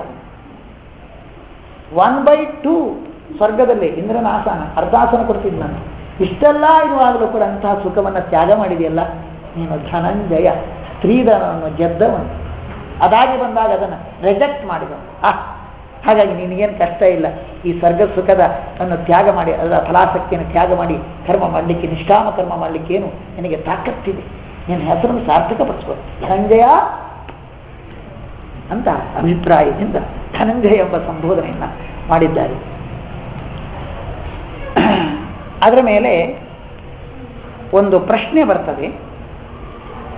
ಇವಾಗ ನೀನೆಲ್ಲ ಹೇಳಿದಿ, ಅಕಾಮ್ಯ ಕರ್ಮ ಅಂದರೆ ನಿಷ್ಕಾಮ ಕರ್ಮ ಎಂಬುದೇನಿದೆ ಅದು ಶ್ರೇಷ್ಠವಾದದ್ದು, ಅದನ್ನೇ ಮಾಡಬೇಕು. ಯಾಕೆಂತ ಹೇಳಿದ್ರೆ ಈ ಜ್ಞಾನ ನೇರವಾಗಿ ಮೋಕ್ಷಕ್ಕೆ ಸಾಧನವಾದ ಜ್ಞಾನಕ್ಕೆ ಸಾಧನವಾದಂತಹ ನಿಷ್ಕಾಮ ಕರ್ಮ, ಅಕಾಮ್ಯ ಕರ್ಮ ಇದು ಉತ್ಕೃಷ್ಟ ಅಂತ, ಅದನ್ನೇ ಅನುಷ್ಠಾನ ಮಾಡಬೇಕು ಅಂತ. ಆದರೆ ಒಂದು ವಿಷಯ ಉಂಟು. ಯಾಕೆಂದ್ರೆ ಈ ಕಾಮ್ಯ ಕರ್ಮ ವಿಹಿತವಾಗಿದೆ. ಸ್ವರ್ಗಕಾಮೋ ಯಜೇತ, ಕಾಮ್ಯಕರ್ಮ ವಿಹಿತವಾಗಿದೆ. ಅಷ್ಟೇ ಅಲ್ಲ, ವಿಹಿತವಾಗಿದೆ, ಅದು ಕರ್ಮವಾಗಿದೆ, ವಿಹಿತವಾಗಿದೆ. ಎಲ್ಲದಕ್ಕಿಂತಲೂ ಮಿಗಿಲಾಗಿ ಅದು ಬೇಗ ಫಲ ಕೊಡುತ್ತೆ. ನಮಗೆ ಬೇಗ ಫಲ ಕೊಡಬೇಕು. ಆಯುರ್ವೇದಿಕ್ ಮಾಡಿದರೆ ಬೇಗ ಫಲ ಕೊಡಲ್ಲ. ಅದಕ್ಕೆ ಅಲೋಪತಿ, ಕಿತಾಪತಿ ಅದು ಮಾಡ್ತೀವಿ. ಆ ಸೈಡ್ ಎಫೆಕ್ಟ್ ಜಾಸ್ತಿ ಅಂತ ಗೊತ್ತಿದ್ದು ಮಾಡ್ತೀವಿ. ಯಾಕೆಂದ್ರೆ ಔಷಧ ಅಂದ್ರೆ ಏನು? ಏಕರೋಗ ನಿರೋಧಕತ್ವೇ ಸತಿ ಕಥಂಚಿತ್ ಬಹುರೋಗ ಉತ್ಪಾದಕತ್ವ ಔಷಧಕ್ಕೆ ಲಕ್ಷಣ ಇದೆ. ಯಾಕೆಂದ್ರೆ ಅವ್ರು ಬದುಕಬೇಕಲ್ಲ ಕಂಪ್ನಿ, ಸತ್ಯ ಬದುಕಬೇಕೋ ಬೇಡ. ಏಕರೋಗ ನಿರೋಧಕತ್ವೇ ಬಹುರೋಗ ಉತ್ಪಾದಕತ್ವನೇ ಔಷಧಸ್ಯ ಲಕ್ಷಣ. ಸೈಡ್ ಎಫೆಕ್ಟ್ ಜಾಸ್ತಿ ಇರುತ್ತೆ. ಯಾಕಂದ್ರೆ ಇನ್ನೊಂದು ಮತ್ತೆ ಇನ್ನೊಂದು ಮಾತ್ರ ಏನು, ಯಾಕಂದ್ರೆ ಆಸೆಯಿಂದ ಮಾಡೋದಲ್ವಾ. ನೋಡಿ, ಆಸೆಯಿಂದ ಕರ್ಮ ಮಾಡಿದ್ರೆ ಏನಾಗತ್ತೆ ಅಂತಿದೆ, ಸಕಾಮ ಕರ್ಮ ಮಾಡಿದ್ರೆ ಎಷ್ಟು ಅನಾಹುತ ಆಗತ್ತೆ ಅಂದ್ಬಿಟ್ಟು. ಹರಿಪ್ರೀತಿಯಾಗಿ ಅಂತ ಮಾಡಿದರೆ ಇದೆಲ್ಲ ಆಗೋದಿಲ್ಲ. ಧನಪ್ರೀತಿಯಿಂದ ಮಾಡಿದಾಗ ಮಾತ್ರ ಇದೆಲ್ಲ ಆಗೋದು. ಹಣೆ ಬರ ಸರಿ ಇರಲಿ, ಬೇಗ ಫಲ ಕೊಡುತ್ತಲ್ವಾ. ಅದಕ್ಕೋಸ್ಕರ ಅದು ವಿಹಿತವಾಗಿದೆ, ಬೇಗ ಫಲ ಕೊಡುತ್ತೆ. ಈ ನಿಷ್ಕಾಮ ಕರ್ಮ ಹಾಗಲ್ಲ. ಅದಕ್ಕೋಸ್ಕರ ಅದನ್ನೇ ಅನುಷ್ಠಾನದಲ್ಲಿ ಯಾಕೆ ತರಬಾರ್ದು ನಾನು? ಯಾಕೆಂದ್ರೆ ಅದು ಅವರಾಗಿದ್ರೂ ಚಿಂತೆ ಇಲ್ಲ. ಯಾಕೆಂದ್ರೆ ಅವರನ್ನು ಆಶ್ರಯಿಸುವುದುಂಟು, ನಿಕೃಷ್ಟ ಅಧಮರನ್ನು ಕೂಡ. ರಾಜನ ಹತ್ರ ಹೋಗಿ ಫಲ ಸಂಪಾದನೆ ಮಾಡೋದು ಕಷ್ಟ. ಅದಕ್ಕೋಸ್ಕರ ರಾಜನನ್ನು ಬಿಟ್ಟುಬಿಟ್ಟು ಅವನ ಮಂತ್ರಿಗಳೋ ಅವನ ಪರಿವಾರದವರನ್ನು ನಾವು ಏನು ಮಾಡ್ತೇವೆ, ಆಶ್ರಯಿಸಿ ನಮ್ಮ ಕೆಲಸ ಬೇಗ ಮಾಡಿಸ್ಕೊಂಡ್ಬಿಡ್ತೇವೆ. ಹಾಗಾದರೆ ನಿಕೃಷ್ಟವಾಗಿದ್ರೂ ಬೇಗ ಫಲ ಕೊಡುತ್ತೆ, ಅದಾದ್ರೂ ಬಹಳ ವಿಳಂಬ ಆಗತ್ತೆ. ಅದನ್ನೇ ಯಾಕೆ ಆಶ್ರಯಿಸಬಾರ್ದು? ರಾಜನ್ನು ಬಿಟ್ಟು ಮಂತ್ರಿಗಳನ್ನು ಆಶ್ರಯಿಸಿ ನಮ್ಮ ಫಲವನ್ನು ನಾವು ಗಿಟ್ಟಿಸಿಕೊಳ್ಳುವಂತೆ ಶ್ರೇಷ್ಠವಾಗಿದ್ದರೂ ಕೂಡ ನಿಷ್ಕಾಮ ಕರ್ಮವನ್ನು ಬಿಟ್ಟು ಕಾಮ್ಯಕರ್ಮವನ್ನು ಮಾಡಿ ಯಾಕೆ ಬೇಗ ಫಲವನ್ನು ಪಡೆಯಬಾರದು ಎಂಬಂತಹ ಒಂದು ಪ್ರಶ್ನೆ ಬರ್ತದೆ. ಅದಕ್ಕೆ ಕೃಷ್ಣ ಉತ್ತರ ಕೊಡ್ತಾನೆ, ದೂರೇನ ಹ್ಯವರಂ ಕರ್ಮ ಬುದ್ಧಿಯೋಗ ಧನಂಜಯ ಬುದ್ಧೌ ಶರಣಮನ್ವಿಚ್ಛ ಕೃಪಣಾ ಫಲಹೇತವಃ. ನೋಡು, ಎರಡರ್ಥ ಇಲ್ಲಿ. ಬುದ್ಧಿಯೋಗಕ್ಕಿಂತ ಕರ್ಮ ಎಂಬುದು ದೂರೇಣ ಅವರ ಮಹಾ ಅಧಮ. ಬುದ್ಧಿಯೋಗ ಅಂದರೆ ಎರಡರ್ಥ ಮಾಡಬೇಕು. ಒಂದು, ಮೋಕ್ಷಕ್ಕೆ ನೇರವಾಗಿ ಸಾಧನವಾದದ್ದು ಬುದ್ಧಿ ರೂಪವಾದ ಅಂದರೆ ಜ್ಞಾನ ರೂಪವಾದ ಉಪಾಯ. ಭಗವಂತನ ಅಪರೋಕ್ಷ ಜ್ಞಾನ ಎಂಬುದು ಪ್ರತ್ಯಕ್ಷವಾಗಿ ಭಗವಂತನ ದರ್ಶನ ಏನಿದೆ ಅದು ಬುದ್ಧಿಯೋಗ, ಅದು ನೇರವಾಗಿ ಮೋಕ್ಷಕ್ಕೆ ಸಾಧನ ಅಲ್ವಾ? ಆದರೆ ಇನ್ನೊಂದು ಅರ್ಥ ಉಂಟು, ಬುದ್ಧಿಗೆ ಯೋಗ ಅಂತ ಭಗವಂತನ ಅಪರೋಕ್ಷ ಜ್ಞಾನಕ್ಕೆ ಕಾರಣವಾದದ್ದು ಯಾವುದು? ಅಕಾಮ್ಯ ಕರ್ಮ, ನಿಷ್ಕಾಮ ಕರ್ಮ, ಕರ್ಮಯೋಗ. ಇದೆರಡರಿಗಿಂತ ಎರಡರ್ಥ. ಬುದ್ಧಿಯೋಗ ಅಂದರೆ ನೇರವಾಗಿ ಭಗವಂತನ ನಮಗೆ ನೇರವಾಗಿ ಮೋಕ್ಷಕ್ಕೆ ಸಾಧನವಾದ ಜ್ಞಾನ, ಅಪರೋಕ್ಷ ಜ್ಞಾನ ರೂಪವಾದಂಥ ಉಪಾಯ, ಅದು ಮೋಕ್ಷಕ್ಕೆ ಉಪಾಯ. ಅದಕ್ಕಿಂತ ಮತ್ತೆ ಆ ಅಪರೋಕ್ಷ ಜ್ಞಾನಕ್ಕೆ ಕಾರಣೀಭೂತವಾದಂಥ ನಿಷ್ಕಾಮ ಕರ್ಮರೂಪವಾದ ಕರ್ಮಯೋಗಕ್ಕಿಂತ ಈ ಕಾಮ್ಯ ಕರ್ಮ ಏನಿದೆ ಇದು ದೂರೇಣ ಅವರ ಮಹಾ ನಿಕೃಷ್ಟ. ಅದಕ್ಕೋಸ್ಕರ ಆ ಕಾಮ್ಯ ಕರ್ಮವನ್ನು ಮಾಡಲಿಕ್ಕೆ ಹೋಗಬೇಡ. ಅಯ್ಯೋ, ಭಗವಂತನ ಅಪರೋಕ್ಷ ಜ್ಞಾನ ರೂಪವಾದ ಮೋಕ್ಷಕ್ಕೆ ಸಾಧನವೆಲ್ಲಿ? ಅದಕ್ಕೆ ಪೂರಕವಾಗಿರ್ತಕ್ಕಂಥ, ಅದಕ್ಕೆ ಸಾಧನೀಭೂತವಾದಂತಹ ನಿಷ್ಕಾಮ ಕರ್ಮ ಎಲ್ಲಿ? ಈ ಕಾಮ್ಯ ಕರ್ಮ ಎಲ್ಲಿ? ಅಜಗಜಾಂತರ ಮಹಾ ಇದೆ. ಅದು ದೂರೇಣ ಅವರ. ಯಾಕಪ್ಪ ಅದು ದೂರೇಣ ಅವರ? ಮಹಾ ಅವರ. ಯಾಕೆ ದೂರೇಣ ಅವರ ಅಂದರೆ ಯಾಕೆ ಗೊತ್ತುಂಟದು? ಅದು ಅತ್ಯಂತ ನಿಕೃಷ್ಟ. ಯಾಕೆಂದರೆ ವಿರುದ್ಧ ಫಲ ಕೊಡ್ತದ್ರಿ. ಆ ಕಾಮ್ಯ ನಿಷ್ಕಾಮ ಕರ್ಮ, ಅದರಿಂದ ನಾವು ಸಂಪಾದನೆ ಮಾಡಿದ ಭಗವಂತನ ಅಪರೋಕ್ಷ ಜ್ಞಾನಕ್ಕೆ ಏನು ಫಲ? ಈ ಸಂಸಾರ ಬಂಧನದಿಂದ ನಿವೃತ್ತಿ. ಸಂಸಾರ ಬಂಧನದಿಂದ ನಿವೃತ್ತಿ ರೂಪವಾದ ಮೋಕ್ಷ ರೂಪ ಫಲ ಕೊಡತಕ್ಕಂಥದ್ದಾಗಿದ್ದರೆ ಆ ಜ್ಞಾನಕ್ಕೆ ಪೂರಕವಾದ ಅಕಾಮ್ಯ ಕರ್ಮ ನಿಷ್ಕಾಮ ಕರ್ಮ ಆಗಿದ್ದರೆ ಆ ಕಾಮ್ಯ ಕರ್ಮ ಅದಕ್ಕೆ ವಿರುದ್ಧವಾದಂತಹ ಸಂಸಾರ ಬಂಧನವನ್ನೇ ಕೊಡ್ತದೆ. ಸಂಸಾರ ಎಂಬ ವಿಷವನ್ನು ಉಣಿಸುವಂತಹದ್ದು ಕಾಮ್ಯ ಕರ್ಮ, ಮೋಕ್ಷ ಎಂಬ ಅಮೃತವನ್ನು ಉಣಿಸುವಂತಹದ್ದು ನಿಷ್ಕಾಮ ಕರ್ಮ. ಹಾಗಾಗಿ ಒಂದು ಅಮೃತ ಕೊಡುತ್ತೆ, ಇನ್ನೊಂದು ವಿಷ ಕೊಡುತ್ತೆ. ಹಿಂದಾಗಿ ಅಜಗಜಾಂತರ, ಸಿಕ್ಕಾಪಟ್ಟೆ ವಿರುದ್ಧ, ಸಿಕ್ಕಾಪಟ್ಟೆ ನೀಚ. ಸರಿ, ಹಾಗಾಗಿ ನಾನು ಏನು ಹೇಳ್ತೇನೆ ಅಂದರೆ, ನೀನು ಕಾಮ್ಯ ಕರ್ಮವನ್ನು ಮಾಡಬೇಡ, ನಿಷ್ಕಾಮ ಕರ್ಮವನ್ನು ಮಾಡು. ಅದಕ್ಕೋಸ್ಕರ ಬುದ್ಧೌ ಶರಣಂ ಅನ್ವಿಚ್ಛ. ಅರ್ಥ ಏನು? ಬುದ್ಧಿ ನಿಮಿತ್ತವಾಗಿ ಶರಣಂ ಅನ್ವಿಚ್ಛ. ಬುದ್ಧ ಅಂದರೆ ನಿಮಿತ್ತ ಸಪ್ತಮಿ. ಬುದ್ಧಿ ನಿಮಿತ್ತವಾಗಿ ಶರಣಂ ಅನ್ವಿಚ್ಛ, ರಕ್ಷಕವಾದಂತಹ ನಿಷ್ಕಾಮ ಕರ್ಮವನ್ನು ಆಶ್ರಯಿಸು. ಯಾಕೆ? ಆ ನಿಷ್ಕಾಮ ಕರ್ಮ ಮಾಡಿದರೆ ಅದು ನಮಗೆ ಬುದ್ಧಿ ಕೊಡುತ್ತೆ, ಭಗವಂತನ ಅಪರೋಕ್ಷ ಜ್ಞಾನವನ್ನು ಕೊಡ್ತದೆ. ಹಾಗಾಗಿ ಬುದ್ಧಿ ನಿಮಿತ್ತವಾಗಿ ಅದು ನಮಗೆ ರಕ್ಷಕವಾಗಿದೆ. ಯಾವುದು? ನಿಷ್ಕಾಮ ಕರ್ಮ. ಏನು ಮಾಡುತ್ತೆ? ಭಗವತ್ ಪ್ರೀತಿಗೋಸ್ಕರ ನಾವು ನಿಷ್ಕಾಮ ಕರ್ಮ ಮಾಡಿದರೆ ಅದರಿಂದ ಜ್ಞಾನ ಬರುತ್ತೆ, ಜ್ಞಾನದಿಂದ ನಮ್ಮನ್ನು ರಕ್ಷಣೆ ಮಾಡ್ತದೆ ನಿಷ್ಕಾಮ ಕರ್ಮ. ಹಾಗಾಗಿ ಜ್ಞಾನ ನಿಮಿತ್ತವಾಗಿ ನಮ್ಮನ್ನು ರಕ್ಷಣೆ ಮಾಡ್ತಕ್ಕಂಥ, ಜ್ಞಾನ ಕೊಟ್ಟು ನಮ್ಮನ್ನು ರಕ್ಷಣೆ ಮಾಡ್ತಕ್ಕಂತಹ ರಕ್ಷಕವಾಗಿರ್ತಕ್ಕಂತಹ ನಿಷ್ಕಾಮ ಕರ್ಮವನ್ನು ಅನ್ವಿಚ್ಛ, ಸೇವಿಸು, ಆಶ್ರಯಿಸು ಅಂತ ಅಭಿಪ್ರಾಯ ಇಲ್ಲಿ ಇಟ್ಕೊಳ್ಬೇಕು. ಮತ್ತೆ ಮತ್ತು ಇನ್ನೊಂದು ಬುದ್ಧೌ ಶರಣಮೆನ್ವಿಚ್ಛ ಅಂದ್ರೆ ಅರ್ಥ ಏನು?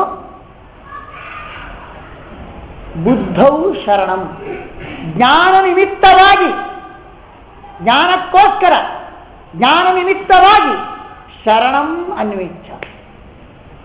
ಶರಣಂ ಸಂಸಾರ ಭೀತಿ ರಕ್ಷಕಂ, ಸಂಸಾರ ಭೀತಿಯನ್ನು ರಕ್ಷಣೆ ಮಾಡತಕ್ಕಂಥವನು ಯಾರು?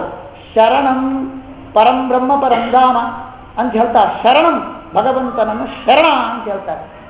ಶರಣ ಎಂಬ ಶಬ್ದಕ್ಕೆ ಮುಖ್ಯವಾದ ಅರ್ಥ ಸಂಸಾರ ಭಯದಿಂದ ರಕ್ಷಣೆ ಯಾರು ಮಾಡ್ತಾನೋ ಅವನು ಶರಣ. ಆ ಸಂಸಾರ ಭಯದಿಂದ ರಕ್ಷಣೆ ಮಾಡತಕ್ಕಂತಹ ಜ್ಞಾನ ನಿಮಿತ್ತವಾಗಿ ಸಂಸಾರ ಭಯವನ್ನು ರಕ್ಷಣೆ ಮಾಡತಕ್ಕಂತಹ ರಕ್ಷಕನಾದ ಭಗವಂತನನ್ನು ಅನ್ವಿಚ್ಛ, ಆರಾಧನೆ ಮಾಡು. ಅಂದರೆ ದೇವರನ್ನು ನಿಷ್ಕಾಮ ಕರ್ಮದಿಂದ ಆರಾಧನೆ ಮಾಡು, ಜ್ಞಾನ ಕೊಡು, ಜ್ಞಾನ ಕೊಟ್ಟು ನಮ್ಮನ್ನು ರಕ್ಷಣೆ ಮಾಡು.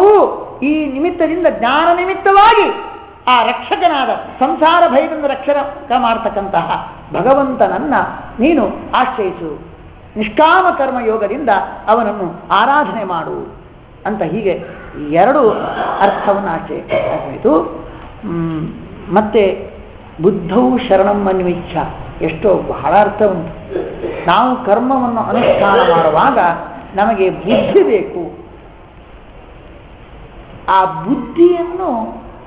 ಬುದ್ಧಿಯಲ್ಲಿ ವಾಸ ಮಾಡತಕ್ಕಂಥವನ, ಬುದ್ಧಿಯಲ್ಲಿ ವಾಸ ಮಾಡುವ ಅರ್ಥ ಏನು?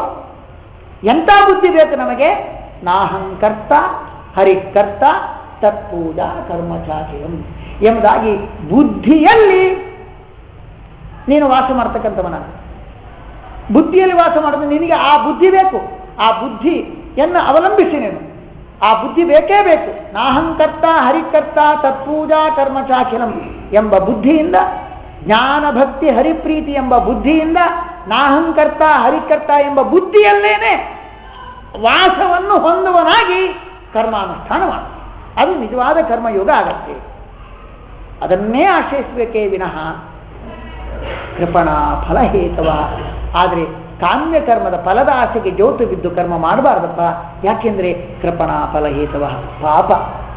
ಯಾರು ಕರ್ಮ ಮಾಡಲಿಕ್ಕೆ ಫಲವನ್ನು ಕಾರಣವಾಗಿ ಇಟ್ಕೊಳ್ತಾರೋ, ಫಲದ ಆಸೆಗೆ ಜೋತು ಬಿದ್ದೇ ಯಾರು ಕರ್ಮ ಮಾಡ್ತಾರೋ, ಫಲವೇ ಅವರ ಕರ್ಮ ಮಾಡಲಿಕ್ಕೆ ಕಾರಣವಾಗಿರುತ್ತೋ, ಫಲದ ನೆಪದಿಂದಲೇ ಮಾಡ್ತಾರೋ ಯಾರು ಕಾಮ್ಯ ಕರ್ಮಿಗಳು, ಅವರು ಕೃಪಣಾ, ಪಾಪ, ಅತ್ಯಂತ ದೀನರು. ಅವರು ನಿಜವಾಗಿ ಅವರ ಸ್ಥಿತಿಯನ್ನು ನೋಡಿದ್ರೆ ಯಾರಿಗಾದರೂ ಕೃಪೆ ಬರಬೇಕು. ಕೃಪಾ ವಿಷಯರು ಏನ್ರಿ ಅದರ್ಥ? ಇಂದ್ರಿಯ ಈಗ ಏನಾಗಿದೆ ಅಂದರೆ, ದೋಷ ಬುದ್ಧಿ ಇದ್ರೂ ಕೂಡ ಇಂದ್ರಿಯ ಪರವಶನಾಗಿ ಯಾರಿರ್ತಾನೋ ಅವನನ್ನು ಕೃಪಣ ಅಂತ ಕರೀತಾರೆ. ಕೆಲವರಿಗೆ ವಿಷಯದಲ್ಲಿ ದೋಷ ಬುದ್ಧಿ ಇರುವುದಿಲ್ಲ. ಆ ವಿಷಯದಲ್ಲಿ ಏನು ದೋಷ ಇದೆ ಅಂತ ಗೊತ್ತಿಲ್ಲ. ದೋಷದ ಬುದ್ಧಿ ಇಲ್ದಿದ್ದವರು ಅವರು ಗುಣಬುದ್ಧಿಯನ್ನು ಮಾಡಿ ಒದ್ದಾಡ್ತಾರೆ. ಅವರು ವಿಪರೀತ. ದೋಷ ಬುದ್ಧಿ ಇದ್ರೂ ಕೂಡ, ವಿಷಯದಲ್ಲಿ ದೋಷ ಬುದ್ಧಿ ಇದ್ರೂ ಕೂಡ, ವೈಷಯಿಕ ವಿಷಯಾಸಕ್ತವಾದ ಇಂದ್ರಿಯದಲ್ಲಿ ಯಾರು ವಶನಾಗಿರ್ತಾನೋ ಅವನು ಕೃಪಣ. ಅಯ್ಯೋ ನೋಡಿ, ಎಂಥವರಿಗಾದರೂ ಮರುಕ ಬರಬೇಕು. ಪಾಪ, ದೋಷ ಬುದ್ಧಿ ಗೊತ್ತುಂಟು ಅವನಿಗೆ, ಗೊತ್ತಿದ್ದು ಆ ವಿಷಯಾಸಕ್ತವಾಗಿರ್ತಕ್ಕಂತಹ ಇಂದ್ರಿಯಕ್ಕೆ ವಶನಾಗಿ ಒದ್ದಾಡ್ತಾ ಇರ್ತಾನೆ ಮತ್ತು ಅದನ್ನೇ ಬೇಕಂತ ಕೇಳ್ತಾನೆ. ದೋಷ ಬುದ್ಧಿ ಇದ್ದು ಗೊತ್ತಿದ್ದು ಕೂಡ ವಿಷಯಾಸಕ್ತವಾದ ಇಂದ್ರಿಯಕ್ಕೆ ವಶನಾಗಿ ಮತ್ತೆ ಅದನ್ನೇ ಆಸೆ ಪಡ್ತಾ ಇದ್ದಾನಲ್ಲ, ಅವನು ನೋಡಿದ್ರೆ ಪಾಪ ಅನಿಸ್ತಿ, ಕೃಪೆ ಬರುತ್ತೆ. ಅಂತ ಶೋಚನೀಯ ಸ್ಥಿತಿಗೆ ಅವನು ತಲುಪಿದ್ದಾನೆ. ಹಾಗೆ ಯಾಕ್ರಿ ಅವನ ಬಗ್ಗೆ ಫಲದಾಸೆಗೆ ಜೋತು ಬಿದ್ದು ಕರ್ಮ ಮಾಡುವನು, ಕಾಮ್ಯ ಕರ್ಮಿ, ಫಲವೇ ನಿಮಿತ್ತವಾಗಿ ಇಟ್ಕೊಂಡು ಕರ್ಮ ಮಾಡುವನು, ಅವನು ಯಾಕೆ ಶೋಚನೀಯ? ಅವನ ಬಗ್ಗೆ ಯಾಕೆ ಕೃಪೆ ಬರಬೇಕು? ಅವನಿಗೆ ಎಂಥ ಶೋಚನೀಯ ಸ್ಥಿತಿ ಯಾಕೆ ಬರುತ್ತೆ ಅಂತ ಹೇಳಿದ್ರೆ ಹೇಳ್ತಾ ಇದ್ದಾರೆ, ನಿಮಗೆ ಗೊತ್ತಿಲ್ಲ. ಯಾಕೆಂದ್ರೆ ಇಷ್ಟೆಲ್ಲ ಕಷ್ಟಪಟ್ಟು ಕರ್ಮ ಮಾಡ್ತಾ ಇದ್ದಾನೆ. ಕರ್ಮ ಮಾಡಿದ್ರೂ ಕೂಡ ಅವನು ಕೊನೆಗೆ ಕ್ಷೀಣೆ ಪುಣ್ಯೆ ಮರ್ತ್ಯ ಲೋಕಂ ವಿಶಂತಿ. ಎಷ್ಟು ಚೆನ್ನಾಗಿ ಹೇಳ್ತಾರೆ ಅಂದ್ರೆ, ಯೋವಾ ಏತತ್ ಅವಿದಿತ್ವಾ ಗಾರ್ಗಿ ಅಸ್ಮಾಲ್ಲೋಕಾತ್ ಪ್ರೇತಿ ಸ ಕೃಪಣಃ. ಭಗವಂತನನ್ನು ಚೆನ್ನಾಗಿ ಅರ್ಥ ಮಾಡಿಕೊಳ್ಳದೇನೆ ಯಾರು ಕಾಮ್ಯ ಕರ್ಮವನ್ನು ಮಾಡ್ತಾರೋ ಅವರು ಈ ಲೋಕದಿಂದ, ಈ ದೇಹದಿಂದ ನಿರ್ಗಮಿಸಿದ ನಂತರ ಕೃಪಣರಾಗ್ತಾರೆ. ಯಾಕೆ ಕೃಪಣರಾಗ್ತಾರೆ? ಸ್ವರ್ಗಕ್ಕೆ ಹೋಗ್ತಾರೆ. ಅಲ್ಲಿ ಪುಣ್ಯ ಖಾಲಿ ಆದ ನಂತರ ಮತ್ತೆ ಕ್ಷೀಣೆ ಪುಣ್ಯ ಮರ್ತ್ಯ ಲೋಕಂ ವಿಶಂತಿ, ಮತ್ತೆ ಜನ್ಮ ಮರಣ ಚಕ್ರಕ್ಕೆ ಸಿಲುಕ್ತಾರೆ, ಮತ್ತೆ ಹುಡ್ತಾರೆ ಮತ್ತೆ ಸಾಯ್ತಾರೆ, ಮತ್ತೆ ಹುಡ್ತಾರೆ ಮತ್ತೆ ಸಾಯ್ತಾರೆ, ಪುನರ್ಪರ ಸಂಸಾರವನ್ನೇ ಹೊಂದುತ್ತಾರೆ. ನಾಕಸ್ಯ ಪೃಷ್ಠೆ ಸುಕೃತೆ ತನುಭೂಯ ಇಮಂ ಲೋಕಂ ಹೀನತರಂ ಅವಿಶಂತಿ. ಆ ಸ್ವರ್ಗದ ಮೇಲ್ಭಾಗದಲ್ಲಿ ಆರಾಮವಾಗಿದ್ದು ಪುಣ್ಯ ಕಾರ್ಯ ನಂತರ ಇಮಂ ಲೋಕಂ ಮತ್ತೆ ಭೂಲೋಕಕ್ಕೆ ಬರ್ತಾರೆ. ಅಂದ್ರೆ ಕಾಮ್ಯಕರ್ಮವನ್ನು ಮಾಡಿದನು. ಆದ್ರೆ ಕೆಲವರು ಇರ್ತಾರೆ ಭಗವಂತನ ದ್ವೇಷಿಗಳು, ಅವರು ಕಾಮ್ಯಕರ್ಮ ಮಾಡಿದ್ರು ಈ ಲೋಕಕ್ಕೂ ಬರೋದಿಲ್ಲ, ಸೀದಾ ಅಧೋಗತಿಗೆ ಹೋಗುದು, ನಿತ್ಯ ನರಕಕ್ಕೆ ಹೋಗುದು. ಎನ್ ನಿತ್ಯ ನರಕಕ್ಕೆ ಹೋಗಿಬಿಡ್ತಾರೆ. NH ಅವರಿಗೆ ಮಾತ್ರ ಈ ಕಾಮ್ಯಕರ್ಮ ಹಾಗೆ ಹಾಕ್ತಾರೆ. ಹಾಗಿಂದಾಗಿ ಅದು ಅಧಿಕಾರಿ ಬೇದೇನ ಅಯೋಗ್ಯನ ತಾಮಸನಾಗಿದ್ರೆ ಅಧೋಗತಿಗೆ ಹೋಗ್ತಾನೆ, ಅಂದ್ರೆ ನಿತ್ಯ ನರಕಕ್ಕೆ ಹೋಗ್ತಾನೆ. ರಾಜಸನಾಗಿದ್ರೆ ಕಾಮ್ಯಕರ್ಮ ಮಾಡಿದವನು ಮತ್ತೇನಾಗ್ತಾನೆ ಅಂದ್ರೆ, ಅಥವಾ ತ್ರೈವಿಧ್ಯನಾಗಿದ್ರೆ ಅವನು ತನ್ನ ಕಾಮ್ಯಕರ್ಮ ಮಾಡಿದವನು ಈ ಲೋಕಕ್ಕೆ ಬಂದು ಸೇರ್ತಾನೆ. ಮತ್ತೆ ಹುಟ್ಟುದು ಮತ್ತೆ ಸಾಯುದು, ಮತ್ತೆ ಹುಟ್ಟುದು ಮತ್ತೆ ಸಾಯುದು. ಅಯ್ಯೋ, ಪಡಬಾರದ ಕಷ್ಟಪಟ್ಟು ಯಾಗ ಮಾಡಿದ, ಅಗ್ನಿಮುಗ್ಧಾಹ ಧೂಮತಾಂತ, ಎಷ್ಟು ದುಡ್ಡೆಲ್ಲ ಖಾಲಿ ಮಾಡಿದ, ಖರ್ಚು ಮಾಡಿದ. ಮತ್ತು ಸಿಕ್ಕಾಪಟ್ಟೆ ನಿಯಮ ಬೇಕು. ಯಜ್ಞಯಾಗ ಮಾಡಿದ್ರೆ ಖುಷಿ ಬಂದ ಹಾಗೆಲ್ಲ ಭೋಗಾಸಕ್ತಿ ಇಲ್ಲ. ಊಟಕ್ಕೆ ತಿಂಡಿಗೆ ಎಲ್ಲ ಒಂದು ಇದುಂಟು, ನಿಯಮ ಉಂಟು. ಆ ನಿಯಮವೆಲ್ಲ ಮಾಡಿ ಹೊಗೆ ತಿಂದು ಕಷ್ಟಪಟ್ಟು ಸಿಕ್ಕಾಪಟ್ಟೆ ದುಡ್ಡು ಖಾಲಿ ಮಾಡಿಕೊಂಡು ಇಷ್ಟೆಲ್ಲ ಕಷ್ಟಪಟ್ಟು ಯಜ್ಞ ಮಾಡಿದ್ರು ಕೂಡ ಮತ್ತೆ ಪುಣ್ಯ ಖಾಲಿ ಆದರೆ ಕೆಳಗೆ ಧುಮುಕಬೇಕು, ಕೆಳಗೇ ಬೀಳ್ಬೇಕು, ಒದ್ದಾಡ್ಬೇಕು. ಅಯ್ಯೋ, ಅದಕ್ಕೆ ಹೇಳ್ತಾರೆ ದುಡ್ಡು ಚೆನ್ನಾಗಿ ಸಂಪಾದನೆ ಮಾಡ್ತಾನೆ, ಫಸ್ಟ್ ಕ್ಲಾಸ್ ಆಗಿ ದುಡ್ಡು ಸಂಪಾದನೆ ಮಾಡ್ತಾನೆ. ಆದರೆ ಪಾಪ ಕೆಲವರು ಇರ್ತಾರೆ ದುಡ್ಡು ಸಂಪಾದನೆ ಸಗತ್ತು ಮಾಡ್ತಾರೆ, ಏನು ಸಿಕ್ಕಾಪಟ್ಟೆ ಶ್ರಮಪಟ್ಟು ಕಣಗೆ ಎಫ್ಡಿಯಲ್ಲಿ ಸುಖ, ಎಫ್ಡಿ ನೋಡುವುದೇ ಸುಖ ಅಲ್ಲ, ಅದೇ ಅದೇ ಅದು ಸುಖ ಇಲ್ಲ. ಅದು ಈ ದಾನ ಮಾಡಿ ಸುಖ ಇಲ್ಲ, ಭೋಗಿಸಿ ಸುಖ ಇಲ್ಲ. ಎಫ್ಡಿ ದರ್ಶನ ಏನೈವ ಸುಖ. ಅಂಥವರು ಮಹಾಸುಖದಿಂದ ವಂಚಿತರಾಗ್ತಾರೆ. ತಾನು ತಿನ್ನುವುದಿಲ್ಲ, ಇನ್ನೊಬ್ಬರಿಗೆ ದಾನಕ್ಕೆ ಕೈ ಎತ್ತಿ ಕೊಡೋಲ್ಲ, ಮತ್ತೊಂದು ಅದ್ರ ಮತ್ತೆ ಕೆಟ್ಟ ಲೋಭಿ ಅಂತ ಹೆಸರು ಬೇರೆ, ಕೆಟ್ಟ ಹೆಸರು ತಕೊಂಡ್ಬಿಟ್ಟು ಅಷ್ಟೆಲ್ಲ ಕಷ್ಟಪಟ್ಟು ದುಡ್ಡು ಸಂಪಾದನೆ ಮಾಡಿ ಅವನು ಮಹಾಸುಖದಿಂದ ವಂಚಿತನಾಗ್ತಾನೆ. ಎಫ್ಡಿ ದರ್ಶನ ಏನೈವ ಯತ್ ಸುಖಂ. ಅದು ಬಿಟ್ಟರೆ ಮತ್ತೆ ದಾನ ಧರ್ಮದಿಂದ ಭೋಗದಿಂದ ಯಾವ ಸುಖವೂ ಇಲ್ಲ. ಸಮಾಜಕ್ಕೆ ಸೇವೆ ಕೊಡಲಿಲ್ಲ, ದಾನ ಧರ್ಮ ಮಾಡಿಲ್ಲ, ಶಾಂತಿಯಿಂದ ಪರನಿಗೂ ತಿನ್ಲಿಕ್ಕೆ ಬಿಡಿಲ್ಲ. ಎಫ್ಡಿ ದರ್ಶನ ಏನನ್ನು ಎತ್ತಿನಿಂತು ಸುಖ ಅನ್ನು ಪಡಿತಾನಲ್ಲ, ಅವನು ಮಹಾಸುಖದಿಂದ ತನ್ನನ್ನು ತಾನೇ ವಂಚಿತಗೊಳಿಸಿಕೊಳ್ತಾನೆ. ಹಾಗೆ ಇದು ಕೂಡ ಕರ್ಮ ಮಾಡುವಾಗ ಇಬ್ಬರಿಗೂ ಶ್ರಮ. ನಿಷ್ಕಾಮ ಕರ್ಮ ಮಾಡುವವರಿಗೂ ಶ್ರಮ, ಸಕಾಮ ಕರ್ಮ ಮಾಡುವವರಿಗೂ ಶ್ರಮ. ಆದರೆ ಅದೇ ಶ್ರಮ ಅದರಿಂದ ಅಷ್ಟೆಲ್ಲ ಸಂಪಾದನೆ ಮಾಡಿದ್ರು ಕೂಡ ಜ್ಞಾನ ಭಕ್ತಿ ಹರಿಪ್ರಸಾದಾದಿ ಮಹಾ ಫಲವನ್ನು ಸಂಪಾದನೆ ಮಾಡ್ತೇನೆ, ಕೇವಲ ಸ್ವರ್ಗ ಸುಖವನ್ನ ಯಾರು ಪಟ್ಟು ಮಹಾಸುಖದಿಂದ ತನ್ನನ್ನು ವಂಚಿತಗೊಳಿಸಿಕೊಳ್ತಾನೋ ಅವನು ದುಡ್ಡು ಸಂಪಾದನೆ ಮಾಡಿ ಎಫ್ಡಿ ದರ್ಶನದಿಂದ ಕಿಂಚಿತ್ ಸುಖವನ್ನು ಪಡೆದು ಮಹಾಸುಖದಿಂದ ವಂಚಿತನಾಗುವಂತೆ ಆಗ್ತಾನೆ. ಅವರಿಗೆ ಏನೂ ವ್ಯತ್ಯಾಸ ಇಲ್ಲ. ತಕ್ಷಣ ದೃಷ್ಟಾಂತ ಯಾರು ಕೊಡಬೇಕು, ಎಫ್ಡಿ ದರ್ಶನ ಸುಖ ಮಾಡುವುದು ಅಂತ ಹೇಳಬೇಕು. ದೃಷ್ಟಾಂತ ಸರಿ ಹೋದ. ಇಬ್ಬರಿಗೂ ಶ್ರಮ ಸಮಾನ. ಕ್ಷುಲ್ಲಕ ಸುಖ ಅವನು ಪಡಿತಾನೆ, ಮಹಾಸುಖವನ್ನು ದಾನ ಧರ್ಮ ಮಾಡಿದವನು ಪಡಿತಾನೆ. ಅದಕ್ಕೆ ಕೃಪಣಾ ಫಲಹೇತವ. ಇದಕ್ಕೆ ಇನ್ನೊಂದು ಮುಖದ ಅರ್ಥವನ್ನು ಕೂಡ ಹೇಳಬಹುದಾಗಿದೆ. ಕೃಪಣಾ ಫಲಹೇತವ ಎಂಬುದಕ್ಕೆ ಮತ್ತೊಂದು ಅರ್ಥ ಏನಂದ್ರೆ, ಈಗ ನೋಡಿ, ಯೋಗಸ್ತು ಕುರು ಕರ್ಮಾಣಿ ಸಂಗಂ ತ್ಯಕ್ವಾ ಧನಂಜಯ. ನೀನು ಜ್ಞಾನೋಪಾಯವನ್ನು ಅನುಷ್ಠಾನ ಮಾಡಿ ಫಲದಾಸೆಯನ್ನು ತೊರೆದು ಅಥವಾ ಕರ್ತೃತ್ವಾಭಿಮಾನವನ್ನು ತೊರೆದು ಕರ್ಮ ಮಾಡು, ಸಮಚಿತ್ತತೆಯನ್ನು ಕಾಯ್ದುಕೊಳ್ಳು ಎಲ್ಲ ಹೇಳಿ. ಈಗ ನಾವು ಈ ಕರ್ಮ ಅನುಷ್ಠಾನ ಯಾಕೆ ಮಾಡಬೇಕು? ನಿಷ್ಕಾಮ ಕರ್ಮವನ್ನು ಜ್ಞಾನಕ್ಕೋಸ್ಕರ. ಜ್ಞಾನ ಬಂದ ನಂತರ ಮತ್ತ್ಯಾಕೆ ಕರ್ಮಾನುಷ್ಠಾನ ಮಾಡಬೇಕು ಅಂತ ಒಂದು ಪ್ರಶ್ನೆ ಬಂದೇ ಬರುತ್ತೆ. ಜ್ಞಾನ ಬಂದ ನಂತರ ನಾವು ಜ್ಞಾನ ಬರುವ ತನಕ ಮಾತ್ರ ನಾವು ಇರಬೇಕು, ಕರ್ಮಾನುಷ್ಠಾನ ಮಾಡಬೇಕು.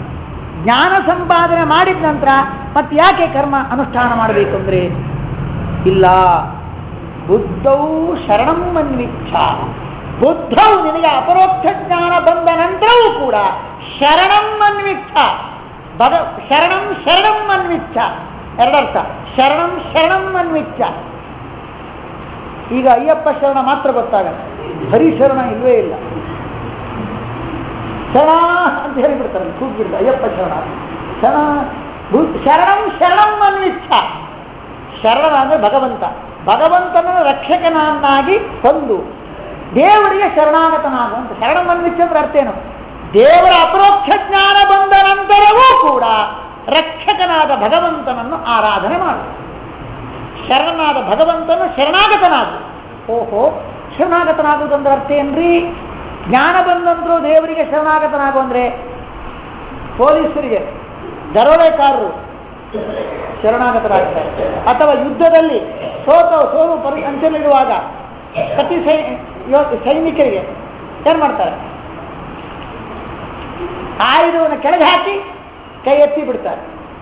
ಹಾಗೆ ದೇವರಿಗೂ ಅಷ್ಟೇ, ನಾವು ಶರಣಾದ ನನ್ನ ಕೈಯಿಂದ ಏನಾದರೂ ಕೈ ಎತ್ತಿ ಬಿಡೋದು, ಕರ್ತವ್ಯ ಧರ್ಮವನ್ನು ಬಿಟ್ಟು ಕೈ ಎತ್ತಿ ಬಿಡುದು, ಇದು ಶರಣವು. ಅದಕ್ಕೆ ಜ್ಞಾನ, ಅಪರೋಕ್ಷ ಜ್ಞಾನ ಬಂದಂತರೂ ಕೂಡ ದೇವರಿಗೆ ಶರಣವನ್ನು ಹೊಂದು ಅರ್ಥ ಏನು? ಕೊನೆಗೆ ಭಗವಂತ ಫೈನಲ್ ಆಗಿ ಹೇಳಿದ್ದು ಸರ್ವಧರ್ಮಾನ್ ಪರಿತ್ಯಜ್ಯ ಮಾಮೇಕಂ ಶರಣಂ ವ್ರಜ. ಅದು ನಿನಗೆ ಅಪರೋಕ್ಷ ಜ್ಞಾನ ಬಂದಿರಬೇಕು, ಆದರೂ ಕೂಡ ದೇವರನ್ನು, ರಕ್ಷಕನಾದ ಭಗವಂತನನ್ನು ಅನ್ವಿಚ್ಛ ಆರಾಧನೆ ಮಾಡು, ಅಥವಾ ರಕ್ಷಕನಾದ ಭಗವಂತನ ರಕ್ಷಕತ್ವೇನ ಹೊಂದು ಅವನಿಗೆ ಶರಣಾಗತನಾಗು. ಎಂದು ಶರಣಾಗತನಾಗುವುದ್ರೆ ಸರ್ವೋತ್ತಮತ್ವ ವಿಜ್ಞಾನಂ ಪೂರ್ವಂ ತತ್ರ ಮನಸ್ಸದ ಸರ್ವಾಧಿಕ ಪ್ರೇಮಯುಕ್ತಂ ಸರ್ವಸ್ಯಾತ್ರ ಸಮರ್ಪಣಂ ಅಖಂಡಾ ತ್ರಿವಿಧಾ ಪೂಜಾ ತದ್ರತ್ಯೈವ ಸ್ವಭಾವತಃ ರಕ್ಷತೀತ್ಯೇವ ವಿಶ್ವಾಸಃ ತದೀಯೋಹಮಿತಿ ಸ್ಮೃತಿ ಶರಣಾಗತಿರೇಷಾ ಸ್ಯಾತ್ ವಿಷ್ಣು ಮೋಕ್ಷ ಫಲಪ್ರದ ಅಂತ. ಏನದು? ಭಗವಂತನ ಸರ್ವೋತ್ತಮತ್ವ ಜ್ಞಾನದ ಹಿನ್ನೆಲೆಯಲ್ಲಿ ಅವನಲ್ಲಿ ಎಲ್ಲವರಿಗಿಂತಲೂ ಕೂಡ ಅಧಿಕವಾದ ಪ್ರೇಮಯುಕ್ತವಾದ ಮನಸ್ಸನ್ನು ಹರಿಸುವುದು. ಸರ್ವಾಧಿಕ ಪ್ರೇಮ, ಸರ್ವಸ್ಯ ಅತ್ರ ಸಮರ್ಪಣ. ಹೆಂಡತಿ ಮಕ್ಕಳು ಪ್ರತಿಯೊಂದು ಭಗವದಧೀನ ಅಂತ ಚಿಂತನೆ ಮಾಡುವುದು. ಅಖಂಡ ತ್ರಿವಿಧಾ ಪೂಜಾ, ದೈಹಿಕವಾದ ಕ್ರಿಯಾ, ಮಾನಸಿಕವಾದ ಕ್ರಿಯಾ, ವಾಚನಿಕವಾದ ಕ್ರಿಯಾ. ಈ ಕ್ರಿಯೆಯಿಂದ ಅವನನ್ನು ಆರಾಧನೆ ಮಾಡಬೇಕು. ಅಖಂಡ ತ್ರಿವಿಧಾ ಪೂಜಾ ತತ್ರತ್ಯೈವ, ಭಗವಂತನ ಮೇಲೆ ಪ್ರೀತಿಯಿಂದಲೇ ಮಾಡಬೇಕೇ ವಿನಃ ಫಲಪ್ರೀತಿಯಿಂದಲ್ಲ, ಸಹಜವಾಗಿ ಮಾಡಬೇಕು. ರಕ್ಷತೀತ್ಯೇವ ವಿಶ್ವಾಸ, ದೇವರು ನಮ್ಮನ್ನು ರಕ್ಷಣೆ ಮಾಡೇ ಮಾಡ್ತಾನೆಂದು ವಿಶ್ವಾಸ. ತದೀಯೋಹಮಿತಿ ಸ್ಮೃತಿ, ನಾನು ಆ ಭಗವಂತನ ದಾಸ ಭೃತ್ಯ ಅಂತ ಸ್ಮರಣ ಯಾವಾಗಲೂ ಇರಬೇಕು. ಸೋಹಂ ಅಲ್ಲ, ತದೀಯೋಹಂ, ಅವನೇ ನಾನಲ್ಲ, ಅವನಿಗೆ ಸಂಬಂಧಪಟ್ಟ ದಾಸ ನಾನು. ಶರಣಾಗತಿ ರೇಷ, ಇದು ಶರಣಾಗತಿ. ಹಾಗಾದರೆ ದೇವರ ಅಪರೋಕ್ಷ ಜ್ಞಾನ ಬಂದವನು ಕೂಡ ದೇವರಿಗೆ ಶರಣಾಗತನಾಗಬೇಕೆಂದ ಅರ್ಥ ಏನು? ಏನರ್ಥ? ಅಪರೋಕ್ಷ ಜ್ಞಾನ ಬಂದಂತರೂ ದೇವರಿಗೆ ಶರಣಾಗತನಾಗೋದಂದ್ರೆ ಅರ್ಥ ಏನು? ಆ ಪರಮಾತ್ಮನ ಸರ್ವೋತ್ತಮ ಜ್ಞಾನ ಪೂರ್ವವಾಗಿ ಸರ್ವಾಧಿಕ ಪ್ರೇಮ ಮಾಡ್ತಾ ದೈಹಿಕ, ವಾಚನಿಕ, ಕಾಯಿಕ, ದೈಹಿಕ, ವಾಚನಿಕ, ಮಾನಸಿಕವಾದ ಕ್ರಿಯೆಯಿಂದ ಅವನನ್ನು ಆರಾಧನೆ ಮಾಡ್ತಾ ಸೋಹಂ ಅಲ್ಲ ತದೀಯೋಹಂ ಎಂಬ ಅನುಸಂಧಾನ ಮಾಡ್ತಾ ದೇವರು ನನ್ನನ್ನು ರಕ್ಷಣೆ ಮಾಡಿಯೇ ಮಾಡ್ತಾನಂತ ನಾವು ಅವನನ್ನು ಮರೆ ಹೊಕ್ಕಿದ್ರೆ ಅದು ನಿಜವಾದ ಶರಣಾಗತಿ. ಒಬ್ಬ ಅಪರೋಕ್ಷ ಜ್ಞಾನ ಬಂದಂತರೂ ಕೂಡ ಕರ್ಮದಿಂದ ಭಗವಂತನ ಆರಾಧನೆ ಮಾಡಿದರೆ ಅದು ನಿಜವಾದ ಶರಣಾಗತಿ. ಈ ರೀತಿಯಾಗಿ ಅರ್ಥೈಸಿದ್ರಿಂದಾಗಿ ಇದಕ್ಕೆ ಇನ್ನೊಂದು ಗೊಂದಲವು ಪರಿಹಾರ ಆಯಿತು. ಅದನ್ನು ಆಚಾರ್ಯ ಸೂಚನೆ ಕೊಡ್ತಾ ಇದ್ದಾರೆ. ಈಗ ನಮಗೆ ಎಲ್ಲಿವರೆಗೆ ದಾಸೋಹಂ ಅಂತ, ನಾನು ದೇವರು ಬೇರೆ ಅಂತ ಅನುಸಂಧಾನ ಮಾಡಬೇಕು. ದಾಸೋಹಂ ದಾಸೋಹಂ ಅಂತ ಜ್ಞಾನ ಬರುವ ತನಕ ನಾವು ದೇವರು ಬೇರೆ. ಅವನನ್ನು ಕರ್ಮದಿಂದ ಆರಾಧನೆ ಮಾಡ್ತಾ ಬಿಟ್ಕೊಳ್ಬೇಕು, ಅವನಿಗೆ ಅರ್ಚನೆ ಪೂಜೆ, ಅವನ ಭಕ್ತಿ ಮಾಡ್ತಾ ಇರಬೇಕು, ಅವನ ದಾಸ ಅದಾಸ ಅಂತ ಹೇಳ್ತಾ ಬಿಟ್ಕೊಳ್ಬೇಕು. ಯಾವಾಗ ಭಗವಂತನ ಅಂದ್ರೆ ಬ್ರಹ್ಮಜ್ಞಾನ ಆಯಿತು, ಆ ಬ್ರಹ್ಮಜ್ಞಾನ ಆದ ನಂತರ ಯಾರೂ ಕೂಡ ನಾನು ದೇವರು ಬೇರೆ ಅಂತ ತಿಳಿಯ ಅಗತ್ಯ ಇಲ್ಲ. ಜ್ಞಾನ ಬರುವ ತನಕ ಮಾತ್ರ ನಾನು ದೇವರು ಬೇರೆ, ಅವನು ಈಶಾ, ನಾನು ದಾಸ. ಜ್ಞಾನ ಬಂದ ಬಳಿಕ ಇಲ್ವೇ ಇಲ್ಲ. ಜ್ಞಾನ ಬಂದ ಬಳಿಕ ಐಕ್ಯ ಚಿಂತನೆ ಮಾಡ್ಬೋದು, ಹಿಂದೆ ಬಂದಿತ್ತು. ಯಾಕಂದ್ರೆ ನಿನ್ನೆ ಕರ್ಮ ಫಲ ಹೇತುರ್ಭೂ, ಮನಸ್ಸಿನಲ್ಲಿ ಕರ್ಮದ ಫಲವನ್ನು ಕೊಡ್ತಕ್ಕಂತಹ ಭಗವಂತನೇ ನಾನು ಅಂತ ಭಾವನೆ ಮಾಡಬೇಡ. ದೇವರು ನನಗೆ ಸ್ವಾಮಿ ಎಂದಾಗಿ ಭಾವನೆ ಮಾಡುವ. ಎಲ್ಲಿವರೆಗೆ? ಅದು ಜ್ಞಾನ ಬರುವ ತನಕ. ಬುದ್ಧವು ಜಾತಾಯ, ದೇವರ ಜ್ಞಾನ ಬಂದ ನಂತರ ಈಶಾದಾಸ ಇಲ್ಲ, ನಾನು ಬೇರೆ ದೇವರು ಬೇರೆ ಅಲ್ಲ. ಆಗ ಐಕ್ಯ ಚಿಂತನೆ ಮಾಡಬಹುದು. ನಾನೇ ದೇವರನ್ನು ಚಿಂತನೆ ಮಾಡಲಿಕ್ಕೆ ಏನು ತೊಂದರೆ? ಜ್ಞಾನ ಬರುವ ತನಕ ಮಾತ್ರ. ಜ್ಞಾನ ಬಂದ ನಂತರ ನಾವು ಐಕ್ಯ ಚಿಂತನೆ ಮಾಡಬೇಕು, ಭೇದ ಚಿಂತನೆ. ಯಾಕೆಂದ್ರೆ ಭೇದ ಆ ತಿಳುವಳಿಕೆ ಬಂದದೇ ಅಜ್ಞಾನದಿಂದ. ಅಜ್ಞಾನ ಜ್ಞಾನದಿಂದ ಹೊರಟೋದ ನಂತರ ಮತ್ತೆ ಐಕ್ಯ ಚಿಂತನೆಗೆ ಅವಕಾಶ, ಭೇದ ಚಿಂತನೆಗೆ ಅವಕಾಶ ಇಲ್ಲ, ಅಲ್ಲಿ ಈಶದಾಸ ಚಿಂತನೆ ಇಲ್ಲ, ಸೋಹಂ ಎಂಬ ಚಿಂತನೆ ಅಂತ ಹೇಳಿದ್ರೆ ಇಲ್ಲ. ಬುದ್ಧೌ ಜಾತಾಯಾಮಪಿ ಶರಣಂ ಅನ್ವಿಚ್ಛ, ನಿನಗೆ ಭಗವಂತನ ಅಪರೋಕ್ಷ ಜ್ಞಾನ ಬಂದಂತರೂ ಕೂಡ ದೇವರನ್ನ ಶರಣಾಗತನಾಗು. ತದೀಯೋಹಂ ಎಂದಾಗಿ ಅನುಸಂಧಾನ ನೀನು ಮಾಡಲೇಬೇಕು, ಯಾಕೆ ಶರಣಾಗತಿಯಲ್ಲಿ ಅದು ಸೇರಿದೆ. ಅದನ್ನು ಮಾಡೋಲ್ಲ. ಕೆಲವರು ಹೇಳಿದಂತೆ ನಾನು ದೇವರ ಈಶೋಹಂ ಸೋಹಂ ಅಂತ ಉಪಾಸನೆ ಮಾಡ್ತೇನೆ ಅಂದರೆ ಕೃಪಣಃ ಫಲಹೇತದಃ. ಅಯ್ಯೋ ದೇವರು ಹಾಗೆಲ್ಲ ಮಾಡ್ಲಿಕ್ಕೆ ಹೋಗ್ಬೇಡೋ. ಫಲಹೇತು ಅಂದ್ರೆ ಭಗವಂತ, ಫಲಕ್ಕೆ ಕಾರಣ ಭಗವಂತ. ನೀನು ಫಲಹೇತು ಆಗ್ಬೇಡ. ಮನಸ್ಸಿನ ನಾನೇ ದೇವರು, ಫಲವನ್ನು ಕೊಡ್ತಕ್ಕಂಥ ದೇವರೇ ನಾನು ಎಂಬುದಾಗಿ ಅನುಸಂಧಾನ ಮಾಡಬೇಡಪ್ಪ. ಕೃಪಣಾಹ, ಯಾರು ಆ ರೀತಿಯಾಗಿ ಅನುಸಂಧಾನ ಮಾಡ್ತಾರೋ ಪಾಪ ಅವರ ಬಗ್ಗೆ, ಅವರ ಶೋಚನೀಯ ಸ್ಥಿತಿಯನ್ನು ಅವರು ಪಡಿತಾರೆ. ಅವ್ರ ಬಗ್ಗೆ ಯಾರಿಗಾದರೂ ಕೃಪೆ ಬರಬೇಕು. ಅಷ್ಟು ದೀನ ಸ್ಥಿತಿಯನ್ನು ಪಡಿತಾರೆ. ಏನಾಗ್ತಾರೆ ಅಂದ್ರೆ ಹೇಳ್ತಾ ಇದ್ದಾರೆ, ಮುಕ್ತಾನಾಂ ಅಜ್ಞಾನಾಂ ಜ್ಞಾನಿನಾಂಚೈವ ಮುಕ್ತಾನಾಂ ಶರಣಂ ಹರಿಹಿ ಏತೇನ ಯಂ ತಂ ಯೇ ಐಕ್ಯಂ ಅನ್ನ ಮನ್ಯಂತೆ. ಯಾರು ಅಂತ ಭಗವಂತನನ್ನ ಐಕ್ಯದಿಂದ ತಿಳ್ಕೊಳ್ತಾರೆ, ನಾನು ಸ್ವೇನೈಕ್ಯೇನ, ನನ್ನಿಂದ ದೇವರಿಗೆ ಐಕ್ಯ ಇದೆ, ನಾನು ದೇವರು ಒಂದೇ ಅಂತ ತಿಳ್ಕೊಳ್ತಾರೋ ಅವರು ತಮ ಪ್ರಾಪ್ನವಂತಿ, ಅವರು ನಿತ್ಯ ನರಕಕ್ಕೆ ಹೋಗಿಬಿಡ್ತಾರೆ. ಅವರಿಗೆ ಮತ್ತೆ ಉತ್ಥಾನವೇ ಇಲ್ಲ. ಹಾಗಾಗಿ ಈಶ್ವರೋಹಂ ಅಹಂ ಭೋಗಿ ಅಂತ ಭಗವದ್ಗೀತೆಯಲ್ಲಿ ನಾನೇ ದೇವರು ಈಶ್ವರ ಅಂತ ಯಾರು ಹೇಳ್ತಾರೋ ಅವರು ಅಸುರರು, ಆಸುರ ಜ್ಞಾನ ಉಳ್ಳವರು, ತಾಮಸ ಜ್ಞಾನ ಉಳ್ಳವರು ಅಂತ ಸ್ಪಷ್ಟವಾಗಿ ಭಗವದ್ಗೀತೆಯಲ್ಲಿ ಕೃಷ್ಣನೇ ಹೇಳಿದ್ದಾನೆ. ಆದ್ರಿಂದಾಗಿ ನಾವು ಎಂದೂ ಮನಸ್ಸಲ್ಲಿ ಫಲಹೇತು ನಾನೇ ದೇವರು ಎಂಬ ಭಾವನೆಯನ್ನ ಮಾಡಬಾರದು. ಅಂತ ಫಲಭಾವನೆ ಮಾಡೋರು ಅತ್ಯಂತ ಶೋಚನೀಯ ಸ್ಥಿತಿಯನ್ನು ತಲುಪ್ತಾರೆ. ಯಾರಿಗಾದ್ರೂ ಅವ್ರ ಬಗ್ಗೆ ಮರುಕ ಬರಬೇಕು, ಕೃಪೆ ಬರಬೇಕು. ಅಂತ ನೀಚ ಶೋಚನೀಯ ಸ್ಥಿತಿಗೆ ಬರ್ತಾರೆ. ಅಯ್ಯಪ್ಪ ಏನು ಕಷ್ಟ ಆಗ್ತದೆ, ಪಾಪ ಅವನ ಮೇಲೆ ಕೃಪೆ ಬರಬೇಕು. ಅವನು ಪಡಬಾರ್ದ ಕಷ್ಟವನ್ನು ಪಡ್ತಾನಲ್ಲ, ಆಗ ಎಂಥವರಿಗಾದ್ರೂ ಅವನ ಬಗ್ಗೆ ಕೃಪೆ ಬರಬೇಕು. ಅಂತ ಕೃಪಾಪಾತ್ರರಾಗ್ತಾರೆ ಅಂದ್ರೆ ಶೋಚನೀಯ ಸ್ಥಿತಿಯನ್ನು ತಲುಪ್ತಾರೆ. ಅಂತ ಕೆಲಸ ಮಾಡ್ಕೊಳ್ಬಾರ್ದು ಎಂಬ ಅಭಿಪ್ರಾಯದಿಂದ ಹೇಳ್ತಾ ಇದ್ದಾರೆ. ಹಾಗಾದರೆ ದೇವರ ಅಪರೋಕ್ಷ ಜ್ಞಾನ ಬಂದಂತ ನಾವು ಕರ್ಮ ಮಾಡಬೇಕಾ ಅಂದ್ರೆ ಬುದ್ಧವು ಅಪರೋಕ್ಷ ಜ್ಞಾನ ಬಂದಂತರೂ ಕೂಡ ದೇವರಿಗೆ ಶರಣಾಗತನಾಗಬೇಕು. ಅಂದ್ರೆ ಶರಣಾಗತಿಯಲ್ಲಿ ಕರ್ಮ ಆರಾಧನೆ ಸೇರಿದೆ, ಅದನ್ನು ಮಾಡಬೇಕು. ದೇವರ ಅಪರೋಕ್ಷ ಜ್ಞಾನ ಬಂದ ನಂತರ ನಾನೇ ದೇವರನ್ನು ಅಂದ್ಕೊಳ್ಬೇಕಾ? ದೇವರ ಅಪರೋಕ್ಷ ಜ್ಞಾನ ಬಂದಂತೂ ದೇವರಿಗೆ ಶರಣಾಗತನಾಗಬೇಕು. ಶರಣಾಗತಿಯಲ್ಲಿ ಸೇರಿದ ದಾಸೋಹ ಎಂಬ ಪ್ರಜ್ಞೆ ಯಾವಾಗಲೂ ಇರಬೇಕು. ಅದು ಬಿಟ್ಟು ನಾನೇ ದೇವರಂತ ಫಲಹೇತು, ಫಲಕ್ಕೆ ಕಾರಣನಾದ ದೇವರು ನಾನು ಅಂತ ಮನಸ್ಸಲ್ಲಿ ಭಾವನೆ ಮಾಡುವವರು ಶೋಚನೀಯ ಸ್ಥಿತಿಯನ್ನು ತಲುಪ್ತಾರೆ. ಅವರಿಗೆ ಉತ್ಥಾನವೇ ಇಲ್ಲ, ಮತ್ತೆ ಎದ್ದೇಳಲಿಕ್ಕೆ ಇಲ್ಲದಂತಹ ನಿತ್ಯವಾದ ಅವರ ಆ ನೀಚ ಸ್ಥಿತಿಯನ್ನು ಪಡೆದು, ಅಂಧಂತಮ ರೂಪವಾದ ನೀಚ ಸ್ಥಿತಿಯನ್ನು ಪಡೆದು ಪದಾರ್ಥ ಇರಬೇಕಾಗುತ್ತೆ. ಪಡಬಾರದ ಕಷ್ಟವನ್ನು ಅವರು ಪಡ್ತಾರೆ. ಹಾಗಾಗಿ ಬಹಳ ಎಚ್ಚರದಿಂದಿರಬೇಕು ಅಂತ ಭಗವಾನ್ ಕೃಷ್ಣ ಹೇಳಿದ ಅನ್ನೋಲಿಗೆ ಇವತ್ತಿನ ಉಪನ್ಯಾಸ ಮಾಡಿಕೊಂಡು ಬಿಡ್ತಾ ಇದ್ದೇವೆ, ಉಪಸಂಹಾರ ಮಾಡ್ತಾ ಇದ್ದೇವೆ. ಕೃಷ್ಣಾರ್ಪಣ ಮತ್ತು ಈ ಯಾವ